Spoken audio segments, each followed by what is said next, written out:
அஸ்ஸலாமு அலைக்கும் வரஹ்மத்துல்லாஹி வபரகாத்துஹு. கண்ணியத்திற்குரிய எல்லாம் வல்ல அல்லாஹ் ஜல்ல ஷானஹு தஆலாவின் நல்லடியார்களே, தனித்து விளங்கும் இஸ்லாம் என்ற இந்த தொடரிலே நேற்றைய தினம் அதற்கு முந்தைய தினமும் மனிதர்களுக்கு மத்தியில் நாகரிகங்களையும் பண்பாடுகளையும் சொல்லித் தருவதிலே இஸ்லாம் என்னென்ன விஷயங்களில் தனித்து விளங்குகிறது, இந்த உலகமெல்லாம் கவனிக்காத ஒரு நாகரிகத்தை, உலகமெல்லாம் சொல்லித்தராத பண்பாடுகளை சின்ன சின்ன விஷயங்களில் கூட உள்ள நுழைஞ்சி இதில் இப்படி நடப்பது தான் சரி என்று சொல்லித்தருகிற விஷயங்களை நம்ம பார்த்து வருகிறோம்.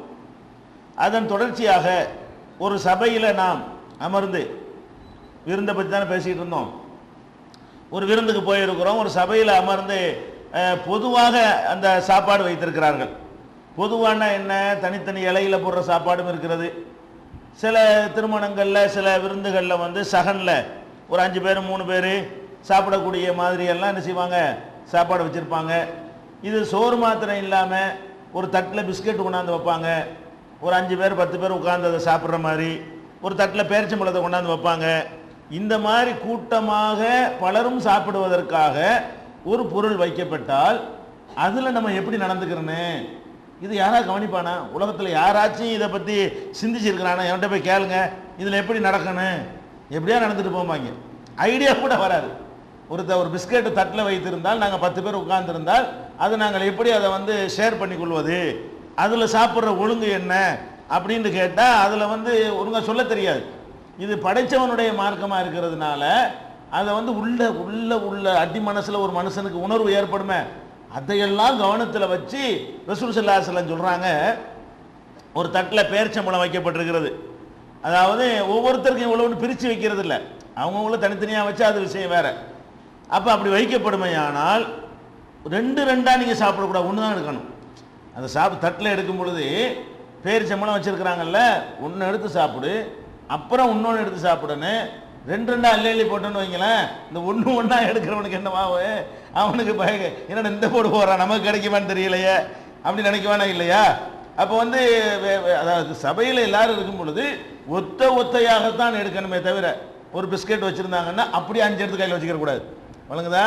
அது சுற்றி ரவுண்டு எல்லாரும் சாப்பிட்ட பிறகு மிச்சம் வந்தால் நம்ம 2வது ஒன்று எடுத்துக்கலாம். வச்சவொன்னு என்ன செய்வாங்க, அப்படி சாக்லேட்டை காட்டுறாங்கன்னு வைங்களேன், அப்படி அள்ளிக்கிறது, அப்படி பிஸ்கட்டை அள்ளிக்கிறது, பேரிச்சம்பழத்தை அள்ளி அந்த மாதிரி வச்சுக்கிற கூடாதான். ரசூல் ஸல்லல்லாஹு அலைஹி வஸல்லம் சொல்கிறாங்க, நஹா அனில் இக்ரானி, சேர்த்து 1 2 3 பேரிச்சம்பழங்களை 2 3 பொருள்களை எடுக்கிறதை ரசூல் ஸல்லல்லாஹு அலைஹி வஸல்லம் அவர்கள் தடுத்தார்கள்.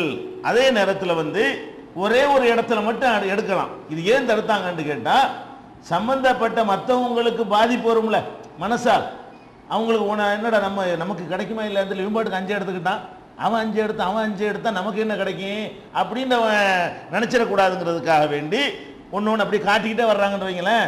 காட்டிக்கிட்டு வந்தாலும் ஒன்று தான் எடுக்கணும். இப்படி சுற்றி ஒருத்தரங்க காட்டிட்டு வர்றாங்க, மிச்சம் இருந்தால் இன்னொரு ரவுண்டு வந்தால் அப்புறம் இன்னொன்று எடுத்துக்கலாம். காட்டும் போது நீங்கள் 3 எடுத்தீங்கன்னு வைங்க, கடைசியில் ஒன்றும் அப்பவே செத்துருவான். ஆஹா 3 எடுத்துட்டாங்க, ஒவ்வொருத்தரும் 3 எடுத்தா நமக்கு வராது நினைக்க வேணாம் இல்லையா? இல்லை 3 பிஸ்கட்டை எடுத்துட்டான்னு சொன்னால் லாஸ்ட்டாக உள்ள மனசு என்ன செய்யும், அப்போவே அவனை வந்து மனசு உடஞ்சிருவான்ல, நமக்கு வருமா வராதுன்னு தெரியலையே, வெறுந்துட்டு வந்தால் என்ன செய்யறது? அப்போ ரசூல் இதெல்லாம் வந்து யாரு கவனிப்பா சொல்லுங்க? எந்த மார்க்கமாவது எந்த சித்தாந்தமாவது இப்படிலாம் ஒரு மனுஷனுக்கு என்ன வரும்னு கவனிச்சிருக்கிறாங்களா? மனுஷன் கவனிக்க மாட்டாங்கிற. ஒரு மனிதன் உண்டாக்குற சித்தாந்தமாக இருந்தா இதெல்லாம் பார்க்க மாட்டாங்க. அவனுக்கு பாதிப்பு வரும்போது மட்டும் கவனிப்பானே தவிர அதுக்கு தீர்வு என்ன காணணும், அது எப்படி டீல் பண்ணணுங்கிறது அவனுக்கு தெரியாது. அவனுக்கு வரும்போது மட்டும் நினைப்பான், இன்னும் எடுக்கிறாங்களே. அதுக்கு முந்தி உள்ள வரைக்கும் அதை ஃபீல் பண்ண மாட்டான். கடைசியாக உள்ள 4 பேர் தான் என்ன செய்வான், இதுக்காக வேண்டி கவலைப்படுவான். இஸ்லாம் என்ன பண்ணுது, அவன் மட்டும்தான் கடைசியாக இருப்பான். நான் பிறப்படுத்தவன், நீ நாளைக்கு கடைசியாக இருப்பீல, நான் நாளைக்கு கடைசியாக இருப்பான்ல. கடைசியாக அவன் இன்னைக்கு இருக்கிறான், நாளைக்கு வேற ஒரு சபையில் வேற ஒருத்தன் கடைசியாக இருப்பான்ல. இது எல்லாருடைய பிரச்சனைப்பா. இது நீ முன்னாடி வந்து உட்கார்ந்தா நீ 5 எடுத்தேன்னு சொன்னா நாளைக்கு நீ கடைசியாக போய் உட்காருவிய, அப்போ உனக்கு இல்லாமல் போயிருமே, நீ துடிப்பிய அப்படிங்கிறதையெல்லாம் கணக்கில் கொண்டு ரசூல் ஸல்லல்லாஹு அலைஹி வஸல்லம் சொல்றாங்க, ஒன்று தான் எடுக்க வேண்டும். சில இடங்களில் சம்மந்தப்பட்டவங்களே என்ன செய்வாங்கன்னு கேட்டால், நம்ம ஒரு விருந்தாளியாக வெளியூருக்கு நம்ம போயிருப்போம், 10 பேர் உட்காந்துருப்பாங்க, நீங்கள் தான் நல்லா சாப்பிடணும், உங்களுக்காக தான் வச்சுருக்குது அப்படின்னு சொல்லி நம்ம சாப்பிட்றதுக்காகத்தான் ஸ்பெஷலாக தந்து மற்றவங்க ஃபார்மாலிட்டிக்கு வந்து உட்கார்ந்துருந்தாங்கன்னு சொன்னால் பர்மிஷன் கொடுத்தாங்கன்னு சொன்னால் எடுத்துக்கிறங்க, நிறைய கூட எடுத்துக்கிறங்க. அதை கொடுக்கும்போது அள்ளுங்க, ஏன் ஒன்று எடுக்கிறிய, நிறைய எடுங்க அப்படின்னு சம்மந்தப்பட்ட வீட்டுக்காரரை சொன்னார்னு வைங்க, அது ஓகே. ஒன்று எடுக்கும் பொழுது உங்களுக்காகத்தான் இந்த விருந்தை ஏற்பாடு பண்ணியிருக்கு, எடுங்க நீங்கள் வாட்டுக்கு அப்படின்னு சொன்னார்னு வைங்க, அது ஓகே. சம்மந்தப்பட்டவர் வந்து நமக்கு பர்மிஷன் கொடுத்து விட்டாரையானால் அப்போ எடுன்னு அவர் சொன்னாலே எல்லாருக்கும் இருக்கும்னு அர்த்தம். தட்டு முடிஞ்சா மர கொண்டு வருவார்னு அர்த்தம். எல்லாரும் கொடுக்கக்கூடிய வருவது அவரே சொல்லிட்டாருன்னு சொன்னா அந்த அளவுக்கு பரக்கத்தை வச்சிருக்கிறாரு. அப்ப இந்த பர்மிஷன் இருந்தாலே தவிர ஒரு சபையில் பொருள்கள் நீட்டப்படும் பொழுது, பொதுவாக வைக்கப்படும் பொழுது ஒன்று ஒன்றா தான், அதாவது எவ்வளவு எடுப்பாங்களோ எல்லாரும். பேரிச்சம்பழத்துக்கு ஒன்று சொல்லிட்டாங்க, மற்றதுக்கு என்ன பெருசாக எடுத்துக்கிற கூடாது. ஒரு கறி வைக்கிறாங்கன்னு வைங்களேன், 5 பேர் உள்ளது, 1/2 கிலோ கறியை வைக்கிறாங்க, அப்படி மொத்தமாக எடுத்து கடிச்சுட்டா அதை வந்து 5 பேருக்கு உள்ளதில்லை, ஒரு ஆளுக்கு உள்ளது இல்லையில. அப்போ என்ன செய்யணும், அது பிச்சு எடுக்கணும். ஒன்று ஒன்றா எடுக்க சொல்லி அதிசயில் இருக்குது, நம்ம ஒன்று எடுத்து இருக்கிறது ஒன்று தானே. அதாவது பேரிச்சம்பழத்துக்கு வந்து நிறைய இருக்கிறதுனால ஒன்று ஒன்றா எடுக்க சொன்னாங்க. 5 பேருக்கு 1/2 கிலோ பீஸை மொத்தமாக வச்சுட்டான்னு வைங்க, 3 கோழியை கொண்டாந்து வச்சான்னு வைங்க, ஒன்று ஒன்றா எடுக்க சொல்லி வந்திருக்குது, நம்மளே எடுத்துக்கிறோம்டா அப்படி புரிஞ்சுக்கிற கூடாது. அதில் இந்த பேரிச்சம்பழத்துக்காக அதை சொன்னாங்களே தவிர அதை எப்படி மதிப்பிடணும், இது 5 பேருக்கு உள்ளது நம்ம மதிப்பிடணும், இது 4 பேர் உள்ள சகனுக்கு உள்ளது, இது 10 பேருக்கு உள்ளது.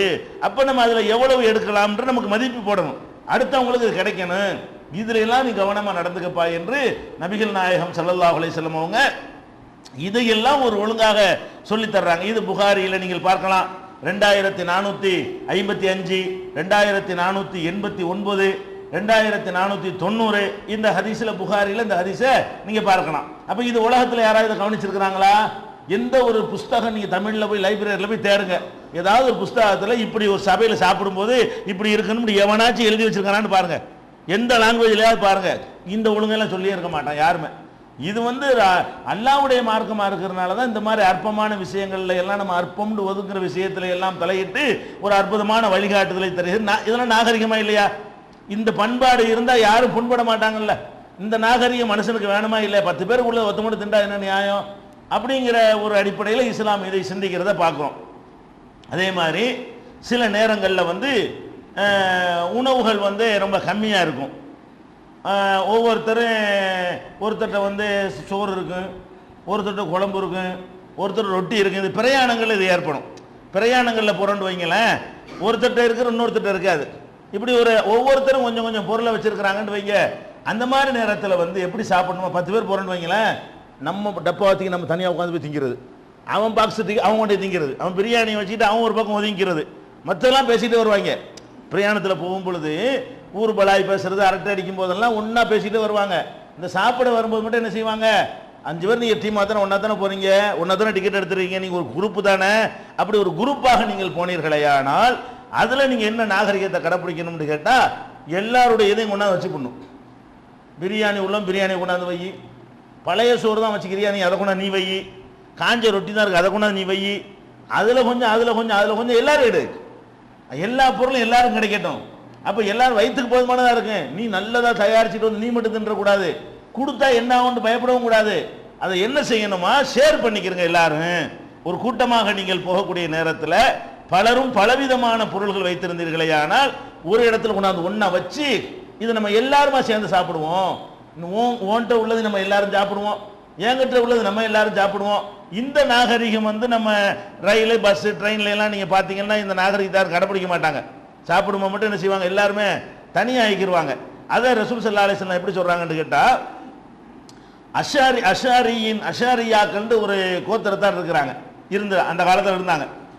அவங்க என்ன செய்வாங்கன்னு கேட்டால், பிரயாணத்தில் போகும் பொழுது சாப்பிட வேண்டிய நேரம் வந்து விட்டால் அல்லது உணவுகள் ரொம்ப குறைவாக அனைவருக்கும் போதுமான அளவுக்கு இல்லை என்று சொன்னால் என்ன செய்வாங்கன்னு கேட்டால், எல்லாரையும் கொண்டு வா. 10 பேர் இருந்தாங்கன்னா 10 பேர்கிட்ட என்ன இருக்கோ எல்லாத்தையும் கொண்டுட்டு வா என்று சொல்லி விடுவார்கள். கொண்டு வந்த உடனே ஒரு துணியில் மொத்தமாக போட்டு, துணியில் போடுறதுன்னா அந்த சாப்பாடு துணியில் போட முடியும், உங்கள் சாம்பாரை கொண்டு துணியில் போட முடியாது. ரொட்டி பேரிச்சம்பழம் துணியில் கொண்டு போடுற காரணம் என்ன, ஒரு துணியை விரித்து அதில் கொண்டு ரொட்டிலாம் கொண்டாந்து கொட்டுவாங்க, பேரிச்சம்பழத்தெல்லாம் கொண்டாந்து கொட்டுவாங்க. இதுதான் அந்த காலத்து உணவாக இருக்கிறதுனால துணியில் போட்டிருக்கிறாங்க.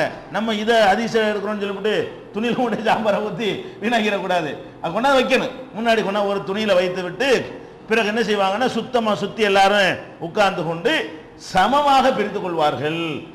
கூட உள்ளவன் கூடவும் போட்டிருப்பான், இவன் 10 ரொட்டி கொண்டாந்து போட்டிருப்பான், அவன் 2 ரொட்டி கொண்டாந்து போட்டிருப்பான், ஆளுக்கு 6 எடுத்துக்கிடுவாங்க.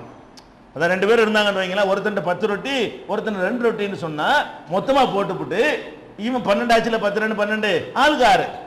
அதே நேரம் இன்னொரு 3 ரொட்டி ஒருத்தன் கொண்டாந்து வச்சு 15 உட்காருதுன்னு வைங்களேன், 3 பேர் உட்காந்து ஆளுக்கு 5 எடுத்துக்கிடுவாங்க. 10 போட்டவனுக்கு 5 தான், 3 போட்டவனுக்கு 5 தான், 2 ரொட்டி கொண்டாந்து போட்டவனுக்கு 5, சமமாக பிரித்து கொள்வார்கள். கொண்டாந்து அதிகமாக இருந்தாலும் குறைவாக இருந்தாலும் ஒருத்தட்ட கொஞ்சம் அதிகமாக ஒருத்தட்ட கொஞ்சம் குறைவாக இருக்குமே, ஆனால் அனைத்தையும் ஒன்றாக போட்டு சமமாக பிரித்து கொள்வது அவங்களுடைய ஒரு வழக்கமாக இருந்துச்சு. அந்த அஷாரி கூட்டம் வந்து ரசூல் ஸல்லல்லாஹு அலைஹி வஸல்லம் அவங்கள பார்க்க வர்றாங்க. ஒவ்வொரு கூட்டமாக இஸ்லாத்தை தழுவுறதுக்கு வருவாங்கல்ல, இந்த அஷாரியாங்கிற அந்த கூட்டத்தார் வந்து ரசூல் ஸல்லல்லாஹு அலைஹி வஸல்லம் அவங்கள பார்க்க வரும் பொழுது, இது ரசூலுல்லாஹ் ஏற்கனவே கேள்விப்பட்டிருக்கிறாங்க. இந்த அஷாரின்னு ஒரு கூட்டம் இருக்கிறாங்க, அவங்கள்ட்ட இப்படி ஒரு பழக்கம் இருக்கிறது, கம்மியான சாப்பாடு இருந்தால் நிறைய பேர் கூட்டாக இருந்தாங்கன்னு சொன்னால் எல்லாத்தையும் ஒன்றா போட்டு பங்கு வச்சுக்கிடுவாங்க அப்படின்ட்டு இருக்கிறதுன்னு சொல்லி அதை கேள்விப்பட்டிருக்கிறாங்க. அவங்க வந்தவனை கரெக்டாக யாபகம் வச்சு அவங்கள்ட்ட சொல்கிறாங்க, இந்த மாதிரி நீங்கள்லாம் பிரித்து வச்சுக்கிறீங்கன்னு நான் கேள்விப்பட்டிருக்கிறேன், அதனால வந்து நீங்கள் என்னையை சேர்ந்த ஆளுக்கு நான் உங்களை சேர்ந்த ஆளுக்கு, இதுதான் நல்லது.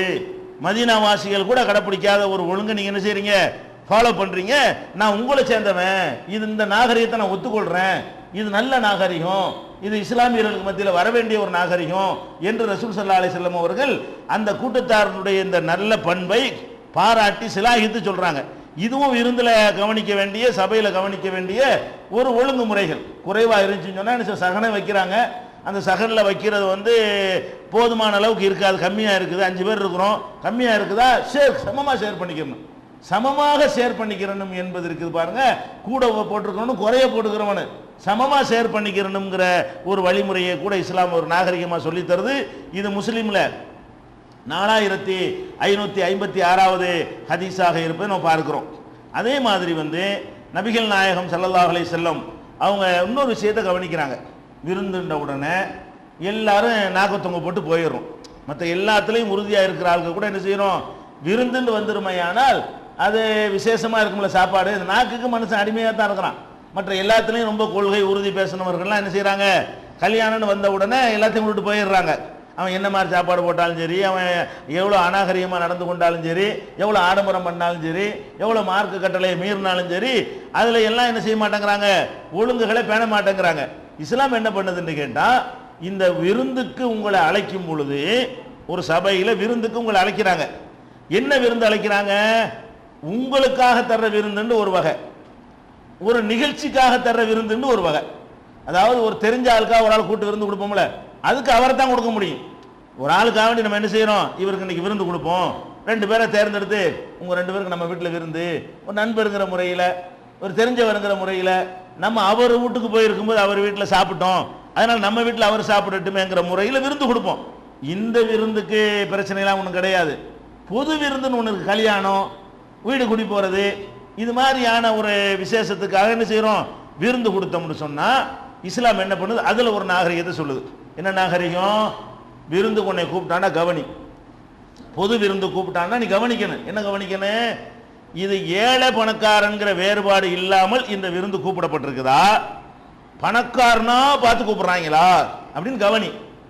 பணக்காரனா பார்த்து கூப்பிட்டா போவாத. ரசூல் ஸல்லல்லாஹு அலைஹி சொல்றாங்க, அந்த விருந்துகளில் கூட அந்த நாகரிகம் எப்படி இருக்கணுமா, பொதுவான விருந்துகள் என்பது நீ ஒரு கல்யாணங்கிறதுக்காக கொடுக்குற, அந்த மகிழ்ச்சியை வெளிப்படுத்துவதற்காக கொடுக்குற, அப்போ அந்த தெருவில் உள்ளவனையெல்லாம் கூப்பிடு, அது நியாயம். அல்லது அந்த மஹல்லாவில் உள்ளவனையெல்லாம் கூப்பிடு, அது நியாயம். ஊரில் உள்ளவனையெல்லாம் கூட கூப்பிடு, அது நியாயம். நீ எப்படி கூப்பிடக்கூடாது, பக்கத்து வீட்டில் 7 அவனை விட்டுறது, 7 வீடு தள்ளி பணக்காரவனை கூப்பிடுறது, அடுத்த வீட்டில் ஒரு 7 இருப்பான், இவனையும் நம்ம கூப்பிடுறது, நமக்கு தகுதியான ஆளா, நம்மள இவனு சரிக்கு சரி ஆக முடியுமா, சோறு திங்க இருக்கனடா சரிக்கு சரி ஆகுறது, சோறு திங்க கூப்பிடுறதுல என்ன சரிக்கிறது, சமத்துவம் பார்க்கறது, இப்படிலாம் பார்த்து கொண்டு என்ன செய்யறாங்கன்னா, இன்னைக்கு பார்த்தா கூட அந்த மாதிரி தேர்ந்தெடுத்து என்ன செய்வாங்க, கொடுக்கும்போது அட்டையை கொடுக்கும்போதே விருந்துக்குன்னு ஒரு தனி ஸ்பெஷல் அட்டை, மற்ற கல்யாணத்துக்கு ஒன்று சிறப்பு அட்டை இவ்வளோ கொடுக்குறாங்கல்ல, மற்றவனுக்கெல்லாம் வெறும் அட்டையை கொடுத்துருவாங்க. சில பணக்கார ஆட்களுக்கு மட்டும் என்ன இருக்கு, விருந்துக்குன்னு உள்ள ஒரு அட்டையை சேர்த்து சின்னதா விசிட்டிங் கார்டு மாதிரி சேர்த்து வச்சு கொடுக்குற வழக்கம்லாம் இருக்கிறது. நபிகள் நாயகம் ஸல்லல்லாஹு அலைஹி வஸல்லம் சொல்றாங்க, ஷர்ரு தஆமி தஆமுல் வலிமா, சாப்பாட்டிலேயே மகா கெட்ட சாப்பாடு, உணவிலேயே மகா கெட்டது என்னவென்றால் ஒரு திருமண விருந்து. எந்த திருமண விருந்து, யுதுஆலஹல் அக்னியா வ யுத்ரகல் ஃபுகரா, செல்வந்தர்கள் அழைக்கப்பட்டு ஏழைகள் விடப்பட்டால் அது கெட்ட விருந்து. கெட்டதுன்னா செய்யக்கூடாதுன்னு அர்த்தம். கெட்ட விருந்து என்று ரசூலுல்லாஹ் ஒரு இதுக்கு சர்டிபிகேட் கொடுத்தாங்கன்னா அதுக்கு அர்த்தம் என்ன? கெட்டதை ஒரு முஸ்லீம் செய்யலாமா? கெட்டதுன்னு ரசூலுல்லாஹ் சொல்லிட்டாங்கன்னா அதுக்கு அர்த்தம் என்னன்னா நம்ம போகக்கூடாது. அப்ப நபிகள் நாயகம் ஸல்லல்லாஹு விருந்து கொடுக்கறதுல கூட என்ன ஒழுங்கு சொல்லி தர்றாங்கன்னா சமூக பார்வை பார்க்கறாங்க.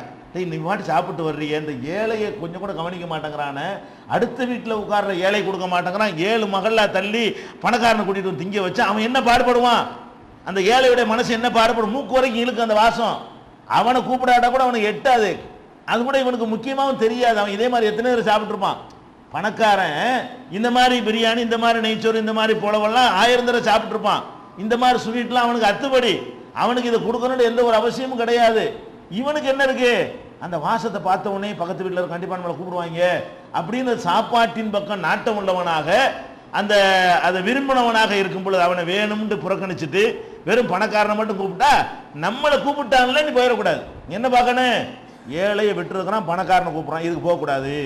நீ ஒரு சமூக துரோகி, நீ ஒரு பக்கத்தில் உள்ள ஏழையை கவனிக்காதவன் அப்படின்னு சொல்லி சமூகத்தில் இதை எதை பார்க்குறான் இஸ்லாம்? எல்லாம் எதை பார்க்குறான்னு கேட்டால் அந்த பாதிக்கப்படுறவனுடைய உணர்வு பார்க்குறான். அந்த ஏழை நிலையில நீங்க பாருங்க, அந்த ஏழையை யாரை விட்டுருக்கிறானோ, ஏழைங்கிறதுக்கு தானே விட்டுருக்கிறான், ஏழ்மையா இருக்கிறாங்கிற ஒரே காரணத்துக்காக விட்டுருக்கிறான். அப்ப ஏழைங்கிறதுக்காக ஒருத்தனை புறக்கணிச்சிருக்கிறான்னு சொன்னா அந்த ஏழை என்ன பாடுபடுவான்?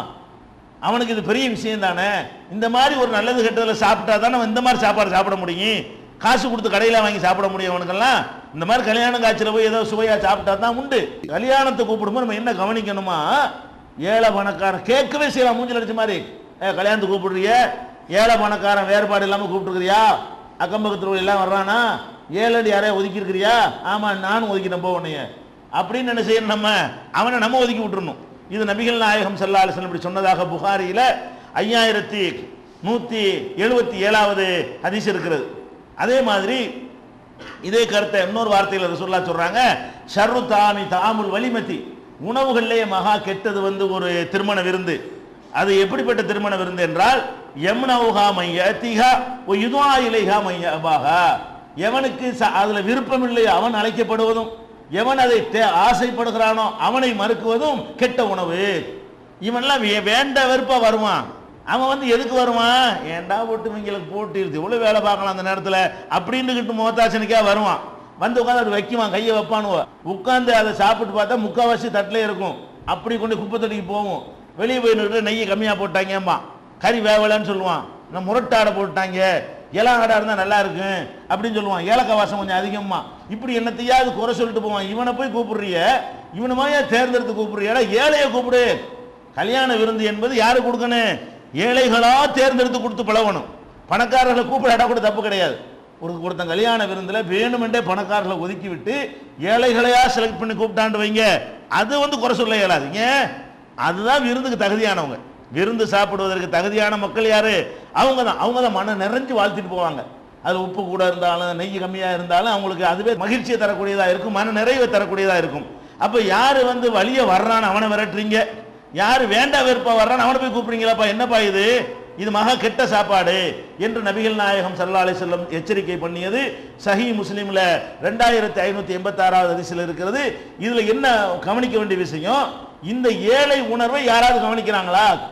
எந்த ஒரு நூல்லையாவது, எந்த ஒரு அறிவுரை சொல்லக்கூடிய புத்தகத்திலேயாவது, எந்த ஒரு சித்தாந்தத்திலேயாவது ஏழை புறக்கணிக்கப்படுற விருந்தை நீங்களும் புறக்கணிங்கள்னு சொல்லி எழுதி வச்சுக்கிறானா? ஏழையை கூப்பிடாட்டி நீ ஏழை பக்கம் நில்லு, நடுத்தர வர்க்கமா நீ இருக்கிற உடனே கூப்பிட்டாங்க, நம்மளை கூப்பிட்டான்னு போகணுமா? இல்லை ஏழையை புறக்கணிச்சாண்டு அதை வெறுக்கணுமா? இதுக்கு எவனாச்சும் தீர்வு சொல்லி இருக்கிறானா? இது படைச்சவனுடைய மார்க்கமா இருக்கனால தான் எல்லார் மனசையும் பார்க்குது. எல்லாரும் இதுல எப்படி பாதிக்கப்படுற, எவனும் பாதிக்கப்படுவார். இந்த மார்க்கத்தில் ஒருத்தன் இருப்பதாக இருந்தால் அவனால் யாருக்கும் பாதிப்பு வரக்கூடாது. மனசால் கூட அவன் என்ன செய்யக்கூடாது, அவனுக்கு ஒரு வெறுப்பு வந்துடக்கூடாது என்று இஸ்லாம் இதுல கூட ஒரு கவனத்தை செலுத்துவதை நீங்கள் பார்க்கிறீங்க. அதே மாதிரி நபிகள் நாயகம் ஸல்லல்லாஹு அலைஹி வஸல்லம் அவர்கள் உலகம் கவனிக்க தவறிய இதை விருந்து தொடர்பாகவே, இந்த விருந்து ஒரு வீட்டுக்கு போறோம், பண்பாடு அப்படித்தானே, சந்திக்கிறோம், முசாபா செய்கிறோம், வீட்டுக்கு போகிறோம், அங்கே சாப்பிட்றோம், அந்த மாதிரியான அந்த தொடர்புடைய நாகரிகத்தில் இன்னொரு நாகரிகம் என்னன்னு கேட்டால், இப்போ இந்த கல்யாணம் காட்சி விருந்துக்கு போகிறாங்கல்ல, விருந்துங்கிறது ஒரு மகிழ்ச்சிக்காக கொடுக்குறது தான் விருந்து. இன்னைக்கு என்ன நடைமுறை நாட்டில் நீங்கள் பார்க்குறீங்கன்னு கேட்டால், விருந்துக்கு போகிறவன் அதுக்கு ஏதாவது கொண்டு போகணும். என்ன கொண்டு போகணும்? எழுதுறது மொய். விருந்து என்ன ஹோட்டல் நடத்துறீங்க? விருந்துன்னு சொல்லி கூப்பிட்டு என்ன செய்யறான்? ஹோட்டல் மாதிரி அங்கே உட்காந்து தின்னுட்டு போகும்போது எழுது வாங்கி உட்காந்துட்டு என்ன செய்வான்? இவரை வாசிக்கவும் செய்வாங்க. இன்னாருடைய மகன் இன்னார் 125 ரூபாய், இன்னாருடைய மகன் இன்னாருன்னு வாசிக்கிட்டே இருப்பானுவோம். இவன் பேர் வராதவன்லாம் அப்படி நொந்து நூலாயிருவான், கேவலப்பட்டு போயிடுவான். இன்னும் சில பேர் என்ன செய்வாங்கன்னா கூப்பிட விட்டு கேட்ட விட்டுருவாங்க. எது, நான் உனக்கு மகளுக்கு நான் அதை செஞ்சேன், நீ எனக்கு திருப்பி செய்யலையே அப்படின்னு சொல்லி என்ன செய்வான்? கொடுத்ததை வசூல் பண்ணுறதுங்க. இந்த விருந்துங்கிற பெயரை வைத்துக்கொண்டு ஒரு மனிதனுக்கு அன்பளிப்பாக ஒரு பொருளை கொடுத்துட்டு அதை திரும்ப கலெக்ஷன் பண்ணுறதுக்காக என்ன செய்கிறாங்க?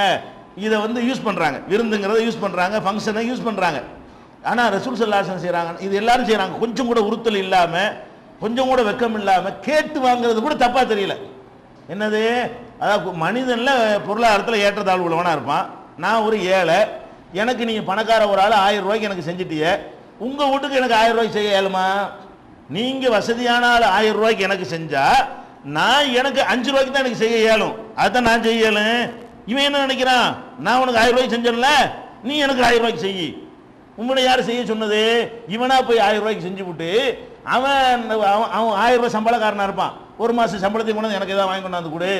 அவன் சின்னதை வாங்கிட்டு போனான்னு வைங்களா, என்னடா அது 1000 ரூபாய்க்கு உனக்கு அது வாங்கி கொடுத்துருக்க, நீ என்ன ஒரு நான் குடம் வாங்கி கொடுத்தா நீ என்ன செம்பு வாங்கி கொடுத்துட்டு போற இப்படின்னு சொல்லுவான். அவன் சக்திக்கு செம்பை தான் கொடுப்பான், ஓன் சக்திக்கு குடத்தை கொடுத்துருக்குற. அப்போ ஒரு மனுஷனுக்கு மனுஷன் கொடுக்கறது என்பது திரும்ப கலெக்ஷன் பண்ணுறதுக்கா? இது ஒரு நாகரிகமா? இது யாராவது வெட்கப்படுறாங்களா? பேப்பரில் அடிச்சிங்க, பேப்பரில் நோட்டீஸில் அடித்து மொய் எழுதுபவர்கள் அந்த தவறாமல் மொய்யை கொண்டு வந்து விடவும், அது கேட்டு வாங்குறான். மொய் எழுதுறவங்க செய்யுங்க, தவறாமல் மொய்யை கொண்டு வந்து விடவும்னு சொல்லி அதை கேட்டு வாங்குறதெல்லாம் பார்க்குறோம். நபிகள் நாயகம் ஸல்லல்லாஹு அலைஹி வஸல்லம் அவர்கள் இது 20ஆம் நூற்றாண்டில் இது நடக்குது. இது காட்டுமிராண்டி காலத்தில் நடக்கலை. இது 20ஆம் நூற்றாண்டு நாகரிகத்துக்கு உச்சிக்கு போயிட்டோன்னு சொல்லக்கூடிய ஒரு யுகத்தில் இப்படி நடக்கிறது. நபிகள் நாயகம் ஸல்லல்லாஹு அலைஹி வஸல்லம் சொல்கிறாங்க, அல்ல ஆயுது ஃபீ ஹிபத்திஹி, ஒருத்தனுக்கு அன்பளிப்பாக கொடுத்து விட்டு அதை திரும்ப எதிர்பார்க்குறவன். ஒரு ஆளுக்கு அன்பளிப்பாக ஒன்று கொடுத்தாச்சு, கல்யாணத்துக்குன்னு நினைச்சிட்டீங்க, ஒரு 5 பவுன் நகையை கொண்டு போட்டுவிட்டீங்க. எது போட்டீங்க? அந்த புள்ள நல்லா இருக்கட்டுமே, நம்ம மாமா புள்ள தானே, நம்ம சித்தப்பன் புள்ள தானே, சந்தோஷமாக இருக்கட்டுமே, இந்த அன்பளிப்பாக கொடுத்துட்டீங்க. அது கொடுத்தா எப்படி கொடுக்கணும்? அதோடு மறந்துடணும். கொடுத்தது அன்பளிப்பாக இருந்தால் நினைச்சிருந்தேன், நீங்கள் என்ன கொடுத்தீங்க ஏது கொடுத்தீங்கிறதெல்லாம் உங்கள் உள்ளத்திலேருந்து போயிடணும். அதுக்கு பேர் அன்பளிப்பு. அதை கொடுத்துவிட்டு இன்னைக்கு கொடுத்துட்டோம்ல, நம்ம மோகலையாத்து திருப்பி வரும்ல அப்படின்னு எவனாவது எதிர்பார்ப்பானையானால் அவன் எப்படிப்பட்டவன் என்றால் ரசூல் ஸல்லல்லாஹு அலைஹி சொல்றாங்க, கல் கல்பி, அவனு நாய் ஒன்று. எந்த நாயோட ஒப்பிடுறாங்க? யகி சும்ம யஊது ஃபீ கைஹி, சாப்பிட்டுட்டு நாய் சாப்பிட்டுட்டு வாந்தி எடுத்துட்டு திருப்பி அதையே சாப்பிடும். சில நாய்கள் என்ன செய்யும்? சாப்பிட்டதை வாந்தி எடுக்கும். வாந்தி எடுத்ததை எவனா சாப்பிடுவானா? நாய் சாப்பிடும். வாந்தி எடுத்தது செய்யும், திருப்பி சாப்பிடும். வாந்தி எடுத்து விட்டு திரும்ப சாப்பிட்ற நாயும் சரி நீயும் சரிங்கிறாங்க. யாரும் சொல்றாங்க? ஒருத்தனுக்கு கொடுத்துட்டேன்னு சொன்னா அதோட மறந்துடணும். கொடுத்தது மனசுலயே இருக்கக்கூடாது. கொடுத்ததுன்னு செய்யக்கூடாது. ஒரு காலத்திலையும் கோடி ரூபா கொடுத்தாலும் சரி, நீ எது கொடுத்த? மறுமை நன்மைக்கு தானே கொடுத்த, அவன் மேல அன்பு வச்சு தானே கொடுத்த. அன்பா இருக்கும்போது கொடுத்து, சண்டையா இருக்கும்போது கேட்பானுவோம். ஒரு நேரத்தில் நல்லா ராசியா இருக்கும்போது கொடுத்து போடுவாங்க, சண்டையா இருக்கும் நேரத்தை நான் கொடுத்தேன்ல, நேத்துன்னு கொடுத்து எதுக்குடா கொடுத்த? திருப்பி வாங்குறதுக்காக கொடுத்த? திருப்பி வாங்க கொடுத்தா நான் வாங்கியே இருக்க மாட்டேனே. நீ கலெக்ஷன் பண்றது கொடுத்துருந்தா நான் வேணான் இருப்பேனே. நீ கொடுத்த எது கொடுத்த? எதை நம்ம மேல முகப்பத்தில் பாசத்தில் தர்றாரு, நான் பாட்டுக்கு வாங்கி செலவு பண்ணிவிட்டேன். நீ அப்புறம் வந்து சண்டையா போனோன்னு தாண்டு கேட்ட என்ன அர்த்தம்? இவன்லாம் நிறைய பேர் இப்படி இருக்கிறாங்க. இந்த மாதிரி பண்பாடு உள்ளவன் உலகத்தில் நிறைய இருக்கிறான். இது கொஞ்சம் கூட உறுத்தல் வர மாட்டேங்குது. நபிகள் நாயகம் ஸல்லல்லாஹு அலைஹி சொல்றாங்க, அல்ல ஆயுது ஃபீ ஹிபத்திஹி, கொடுத்த அன்பளிப்பை திரும்ப எதிர்பார்ப்பவன் கல் கல்பி, நாயை போன்றவன். யகீ சும்ம யஊது ஃபீ கைஹி, வாந்தி எடுத்து விட்டு திரும்ப சாப்பிடுகிறத அந்த நாயை போலவன். புகாரியில 2589 6975 ஹதீஸ்ல இதை நம்ம பார்க்கலாம். அதனால அன்பளிப்பு ஒன்று கொடுத்தா அதோட மறந்துடணும். இது உலகத்தில் இஸ்லாம் தான் சொல்லுது. அழுத்தம் திருத்தமா சந்தேகத்துக்கு இடம் இல்லாமல் தெளிவான வார்த்தைகளால் இஸ்லாம் மட்டும்தான் இது என்ன செய்யுது? உலகத்தில் தனித்த இந்த அறிவுரையை சொல்ற காட்சியை பார்க்குறோம். இன்னும் சொல்ல போனால் ரசூல் ஸல்லல்லாஹு அலைஹி வஸல்லம் சொல்றாங்க, ஒரு கடும் வார்த்தையை சொல்றாங்க. அவங்களே இந்த நாய்க்கு உதாரணம் காட்டிட்டு, லைசலனா மசலு சூயி, இந்த கெட்ட உதாரணத்திற்கு நாம் ஆளாகிற வேண்டாம். ரசூலுல்லாஹ் அந்த உதாரணத்தை சொல்றாங்க. நாயின்னு என்ன சொல்றாங்க? அடே வாந்தி எடுத்த நாயின்னு சொல்லியிருக்கிறேன், அந்த நிலை நமக்கு வேணுமா?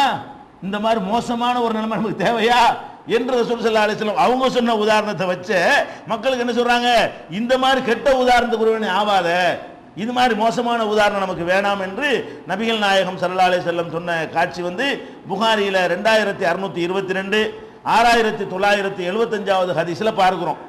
இதை கூட இதை இன்னும் நல்லா உறுதிப்படுத்துறதுக்காக வேண்டி நபி ஸல்லல்லாஹு அலைஹி வஸல்லம் வாழ்க்கையில் நடந்த ஒரு சம்பவத்தை பாருங்க. நம்ம ஒரு ஆளுக்கு இந்த பேனாவை அன்பளிப்பா கொடுத்துட்டோம், அன்பளிப்பா வச்சுக்கிட்டவன் அவனுக்கு ஏதோ ஒரு கஷ்டம் வரும்போது அதை விற்கிறான்.